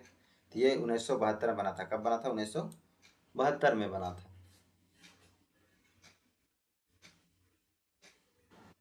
चलिए 168 में बोला जा रहा है, हरित क्रांति की नीति के अंतर्गत 1960 के अंतिम वर्षों में निम्नलिखित में से किस राज्य के किसानों को काफी आर्थिक लाभ हुआ था, हरियाणा, पंजाब, पश्चिम में उत्तर प्रदेश, इनमें से सभी। तो इसका बात करें तो इनमें से सभी के सभी क्या हो जाएगा, आपका सही आंसर हो जाएगा, ठीक है। चलिए फिर 169 में बोला रहा है, श्वेतकारी संगठन का संबंध किस राज्य से है, जम्मू कश्मीर, महाराष्ट्र, पंजाब, हरियाणा। तो जो श्वेतकारी संगठन है उसका संबंध किससे है, तो श्वेतकारी संगठन का संबंध आपका महाराष्ट्र है, ठीक है। श्वेतकारी बोल रहा है ना, श्वेतकारी संगठन, श्वेतकारी महाराष्ट्र संबंध है। निम्नलिखित में कौन सा भारतीय किसान यूनियन के प्रमुख नेता है, मोरारजी देसाई, जयप्रकाश नारायण, महेंद्र सिंह टिकैत, चौधरी चरण सिंह। तो बताइए इसका आंसर क्या हो जाएगा, तो निम्नलिखित में कौन सा बोला भारतीय किसान यूनियन का प्रमुख नेता है, ठीक है। तो कौन है, महेंद्र सिंह टिकैत, ठीक है, महेंद्र सिंह कौन, टिकैत। फिर बोला जा रहा है, 1980 जनवरी में उत्तर प्रदेश के किस शहर में बिजली की दर बढ़ोतरी के विरोध में 20,000 किसान आर्थिक मसलों पर सरकार को घेरने की प्रयास किया था। तो इसका आंसर की बात किया जाए तो ये हो जाएगा इसका आपका मेरठ, ठीक है, क्या हो जाएगा, मेरठ में। किस राज्य में ताड़ी विरोधी आंदोलन वहाँ की महिलाओं की स्वतः स्फूर्ता आंदोलन था, ठीक है। तो ताड़ी विद्रोह आंदोलन कहाँ की महिलाओं की थी, केरल की, तमिलनाडु की, आंध्र प्रदेश की, उड़ीसा की। तो ये आंध्र प्रदेश की थी, ताड़ी आंदोलन कहाँ हुआ था, आंध्र प्रदेश में। आंध्र प्रदेश किस जिले में दूर के गांव टुगरगंटा में 1990 के प्रारंभ में महिलाओं के बीच प्रौढ़ साक्षरता कार्यक्रम चलाया गया था। ठीक है, ए मान्य, बी विजय नगरम, सी कुटुर और डी नलौरा। ठीक है, तो इसका आंसर की बात करें तो डी आपका नेलौरा। ठीक है, नेलौरा में, ये आंध्र प्रदेश के किस गांव में, तो नेलौरा में। ठीक है, याद रखिएगा।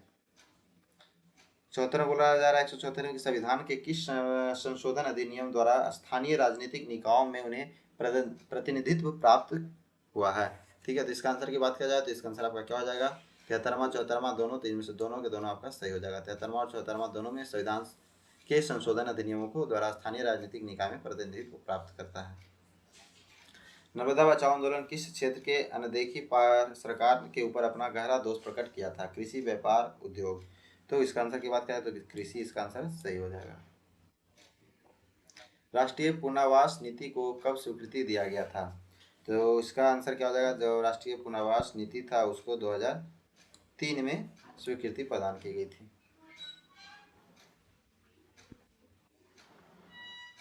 सूचना का अधिकार भारत में कब लागू किया गया था। ठीक है, यहाँ देखो, हाँ सूचना का अधिकार अब आया। ठीक है, तो बताइए इसमें कब लागू किया गया था, तो बताइए इसका आंसर क्या हो जाएगा।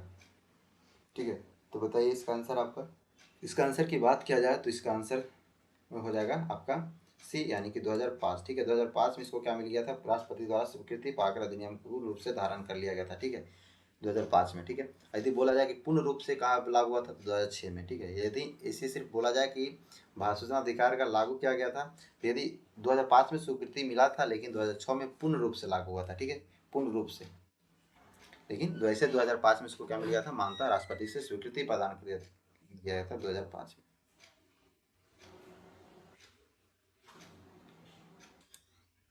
फिर बोला सूचना के अधिकार को लेकर दिल्ली में कब राष्ट्रीय समिति का गठन किया गया था। ठीक है, बताइए 1994, 1995, 1999, 1996।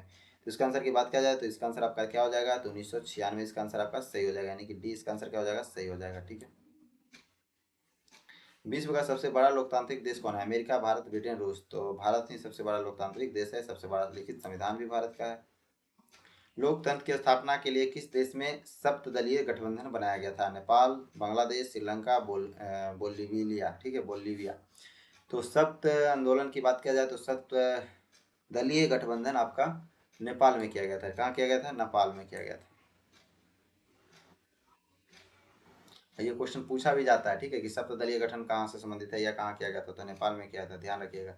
पानी के निजीकरण के विरुद्ध एक सफल संघर्ष किस देश में हुआ था, बोलीविया में हुआ था, बांग्लादेश में हुआ था, श्रीलंका में हुआ था, नेपाल में। तो पानी के जो निजीकरण है उसके लिए बोलीविया में एक संघर्ष हुआ था।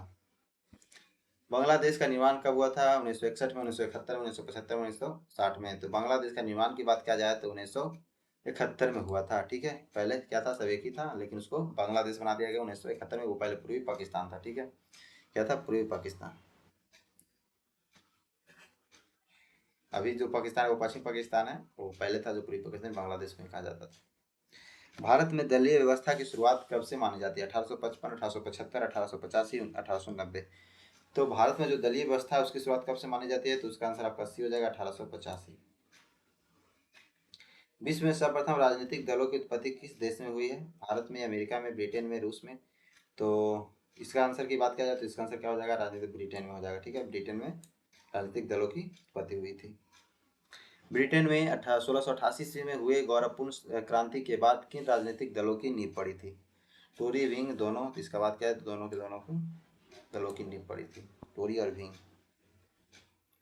लोकतांत्रिक देशों में लोकतंत्र का प्राण किसे कहा जाता है, सरकार को, न्यायपालिका को, संविधान को, राजनीतिक दल को। तो लोकतंत्र का प्राण किसे कहा जाता है, तो आपका बात किया जाए लोकतंत्र के प्राण की। ठीक है, तो लोकतांत्रिक देशों के प्राण आपको किसको, डी यानी कि राजनीतिक दल को कहा जाता है। ठीक है, कि राजनीतिक दल को ही क्या कहा जाता है, लोकतंत्र के प्राण। ठीक है, आप गूगल पे कुछ दे उससे क्या मतलब नहीं, आपका देखें टेक्स्ट बुक में क्या भी लिखा हुआ है, लोकतंत्र का प्राण किसको कहा जाता है, लोकतांत्रिक देश में राजनीतिक दल जीवन का एक अंग बन चुका है, इसलिए इन्हें क्या कहा जाता है, लोकतंत्र के प्राण कहा जाता है। ठीक है, याद रखिएगा। लोकतांत्रिक शासन प्रणाली में निम्नलिखित में से कौन सा राजनीतिक दल कार्य करता है। ठीक है, नीति एवं कार्य की तय करना, शासन संचयन, लोक निर्माण, इनमें से सभी। इसका बात किया जाए तो इनमें से सभी क्या हो जाएगा, आपका सही हो जाएगा। 188 में दल सरकार पर नियंत्रण रखता है और सरकार को गड़बड़ी करने की से रोकता है। कौन रोकता है, सत्ता, विपक्षी, दोनों। तो विपक्षी होता है वो रोकता है। ठीक है, विपक्षी दल जो होता है वो सरकार यदि कुछ काम कर रहा है तो उस पर रोक टोक करता है। जैसे कि अभी फिलहाल में देखिए बीजेपी सरकार है, विपक्षी दल में कांग्रेस है, ठीक है। राहुल गांधी क्या करता है, हर एक बात पे, हर एक कोई यदि काम करता है उसको उठाता है कि नहीं ये सही नहीं है, ये गलत है, तो ये विपक्षी का काम है। वो उसको नियंत्रण रखता है और गड़बड़ी होता है तो उसको रोकता है, ठीक है। ये विपक्षी का कार्य होता है। चलिए नेक्स्ट में बोला जा रहा है कि जनता और सरकार, जनता और सरकार के बीच मध्यस्थता का काम कौन करता है। तो जनता और सरकार के जो मध्यस्थता होता है उसको हम लोग राजनीतिक दल कहते हैं, ठीक है। जनता और सरकार के बीच जो मध्यस्थता करता है वो राजनीतिक दल करता है। फिर बोला जा रहा है दुनिया के कितने तरह के दलीय व्यवस्था के रूप में प्रचलित है, एक दलीय, द्विदलीय, बहुदलीय, तीनों। तो ये तीनों के तीनों हैं जो कि दुनिया भर में एक दलीय, कहीं एक दलीय, कहीं दो दलीय, कहीं बहुदलीय व्यवस्था है। तो ये तीनों के तीनों प्रकार के दलीय व्यवस्था प्रचलित है। फिर बोला जाए दलीय व्यवस्था में से निम्नलिखित में से किस दलीय व्यवस्था में राजनीतिक दलों के बीच प्रतियोगिता अधिक रहती है, एक दलीय, द्विदलीय, बहुदलीय, द्विदलीय और बहुदलीय, ठीक है। तो बताइए इसका आंसर क्या होगा। तो इसका आंसर हो जाएगा द्विदलीय और बहुदलीय, ठीक है। इसका आंसर डी आपका सही हो जाएगा। राजनीतिक दलों को प्रभावित बनाने के लिए निम्नलिखित में से कौन सा कथन सत्य है। दल बल कानून लागू हो जाना चाहिए, न्यायपालिका के आदेश का पालन होना चाहिए, राजनीतिक दलों में आंतरिक लोकतंत्र का बहाल होना चाहिए, सभी कथन सही हो जाना चाहिए। तो इसका बात किया जाए तो सभी के सभी क्या आपका कथन सत्य है।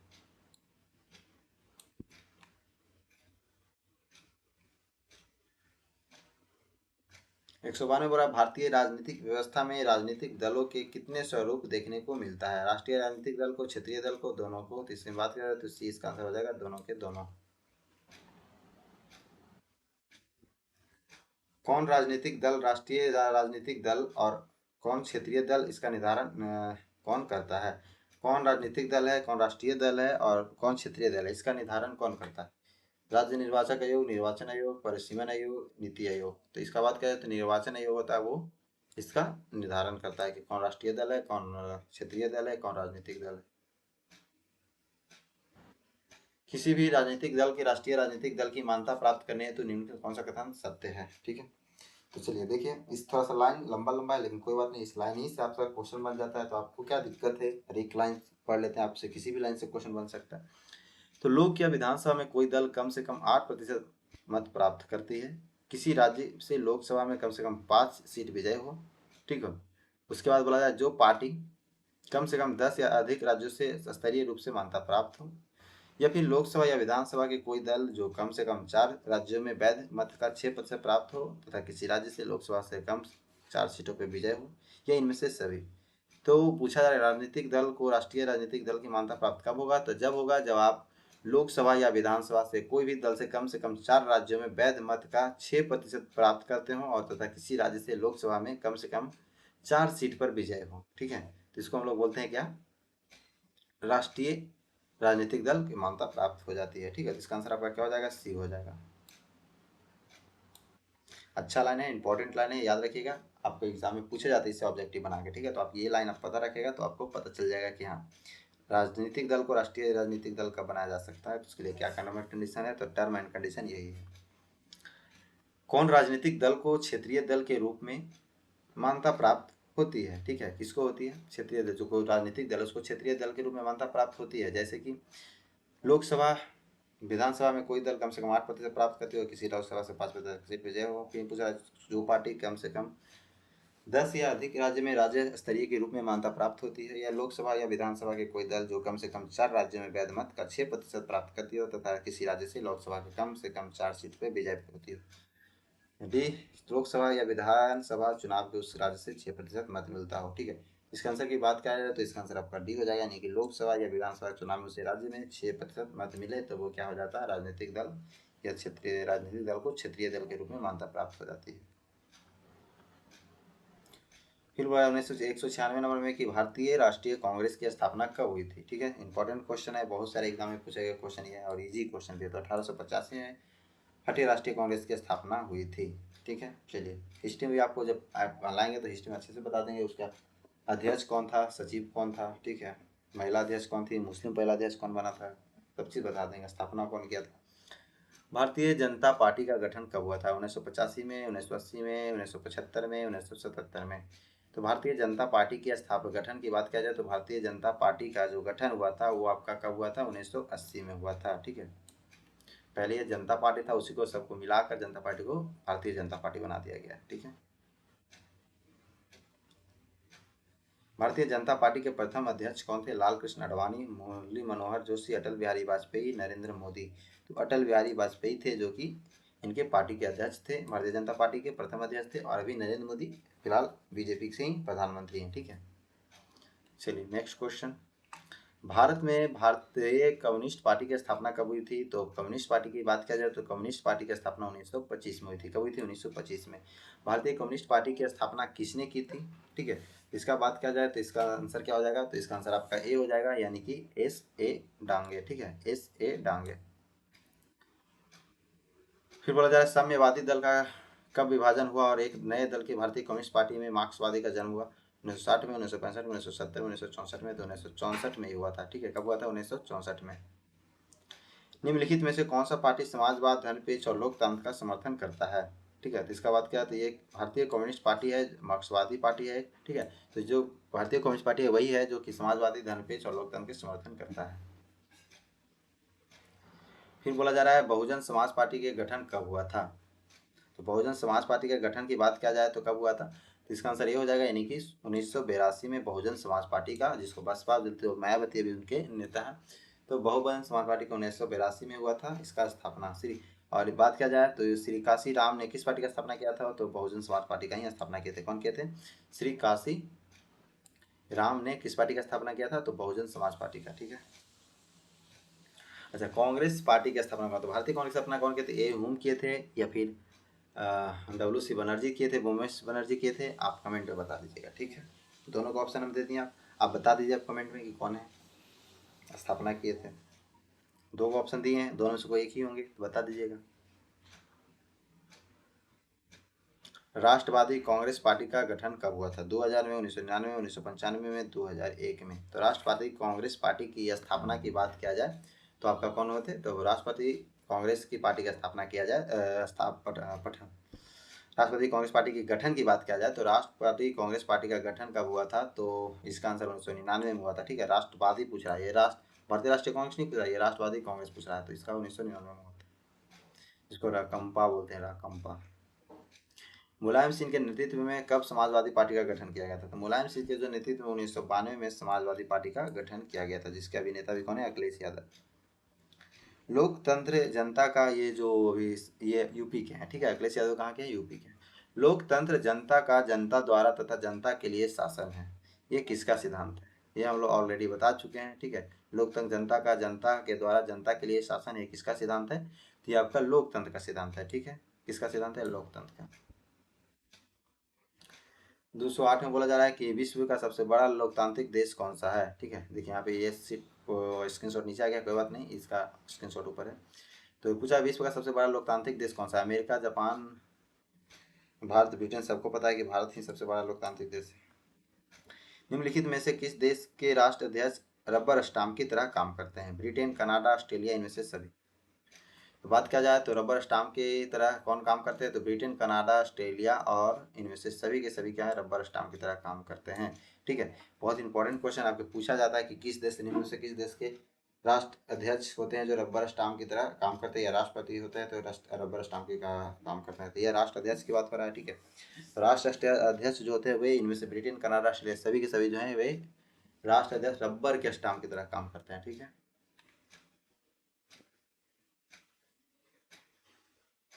चलिए, भारतीय लोकतंत्र है कि प्रतिनिधात्मक है, अप्रतिनिधात्मक है, दोनों है, तो प्रतिनिधात्मक है या प्रतिनिधात्मक है? तो ये बात करें तो भारतीय लोकतंत्र प्रतिनिधात्मक है। ठीक है। चलिए नेक्स्ट क्वेश्चन। 211 बोला भारतीय लोकतंत्र के कितने अंग होते हैं? 1, 2, 3, 4। तो बात किया जाए तो भारतीय लोकतंत्र में कितने अंग हैं? 3 अंग हैं। भारतीय लोकतंत्र के निम्नलिखित कौन सा अंग है? कार्यपालिका, न्यायपालिका, विधायिका। तीनों तीनों के तीनों क्या है? अभी अभी बताएंगे तीन होता है, ये कार्यपालिका, न्यायपालिका, विधायिका, ये हम ऑलरेडी पहले भी बता चुके हैं। ठीक है, कि तीन होते हैं जो अंग होते हैं। भारतीय लोकतंत्र में कार्यपालिका किसके प्रति उत्तरदायित्व होता है? ठीक है, कार्यपालिका किसके प्रति होता है और विधायिका किसके प्रति उत्तरदायित्व होता है, ये पूछा जा रहा है, हमसे पूछा जा रहा है। तो विधायिका, कार्यपालिका, विधायिका और न्यायपालिका, यानी कार्यक्रम से न्यायपालिका और विधायिका, न्यायपालिका और न्यायपालिका, इनमें से कोई नहीं। तो जो कार्यपालिका होता है विधायिका के प्रति उत्तरदायित्व होता है, और जो न्यायपालिका होता है, विधायिका जो होता है वो न्यायपालिका के उत्तरदायित्व होता है। ठीक है, तो इसका आंसर क्या हो जाएगा, ए सही हो जाएगा। यानी कि जो कार्यपालिका होता है वो विधायिका के उत्तरदायित्व होता है, और जो विधायिका होता है वो किसके होता है, न्यायपालिका के। ठीक है, तो जो विधायिका होता है क्या होता है, न्यायपालिका के उत्तरदायित्व होता है। अब जो कार्यपालिका है वो किसके प्रति, जो भी कोई तो विधायिका ही ना पूछेगा, उससे क्या पूछेगा कि हाँ क्या कैसे क्या किया हो क्या नहीं किया हो। जो विधायिका से यदि पूछेगा तो कौन पूछेगा, न्यायालय पूछेगा कि क्या तुम नियम बनाए हो। ठीक है, तो विधायिका किसके प्रति उत्तरदायित्व होता है, न्यायालय के प्रति। और जो कार्यपालिका होता है विधायिका के प्रति। अब मान लीजिए जो कार्य कर रहा है तो विधायिका पूछेगा ना कि ये नियम लागू कर रहे हो कि नहीं, ये लागू नियम को फॉलो कर रहे हो कि नहीं कर रहे हो, तो कौन पूछेगा, विधायिका पूछेगा। तो विधायिका के कार्यपालिका होता है जो विधायिका के प्रति उत्तरदायित्व होता है, और ये जो न्यायपालिका होता है विधायिका के प्रति उत्तरदायित्व होता है। ठीक है, याद रखिएगा।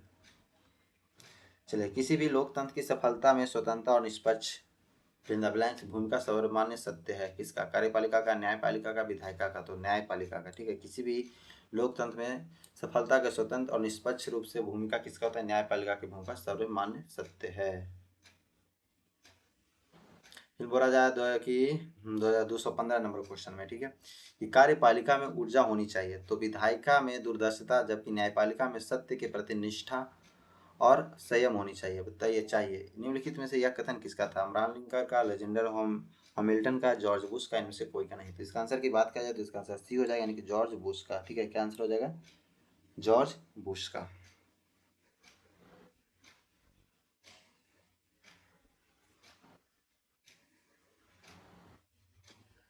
सॉरी, एक मिनट, यहाँ पे क्या होगा, गलत लग गया टिक, क्या है, गलत टिक लग गया है। तो इसका बात क्या है, तो इसका आंसर क्या हो जाएगा, बी हो जाएगा, यानी कि अलेक्जेंडर हैमिल्टन का यह कहना था कि कार्यपालिका में ऊर्जा होनी चाहिए तो विधायिका में दूरदर्शिता, जबकि न्यायपालिका में सत्य की प्रति निष्ठा एवं संयम होनी चाहिए। ठीक है, तो ये कथन किसका था, तो अलेक्जेंडर हैमिल्टन का था, जो कि अमेरिकी संविधान निर्माताओं में से एक थे। ये जो अमेरिका में संविधान निर्माण हुआ था उसमें से एक ये थे। ठीक है, तो अलेक्जेंडर हैमिल्टन। 216 में बोला जा रहा है कि ब्रिटेन की राजनीतिक में महिला की भागीदारी की संख्या कितनी प्रतिशत है, 9.3%, 16.3%, 16.1%, 13.9%। इसका आंसर की बात करें तो 19.3%। ठीक है, इसका आंसर क्या हो जाएगा, ए आपका सही हो जाएगा।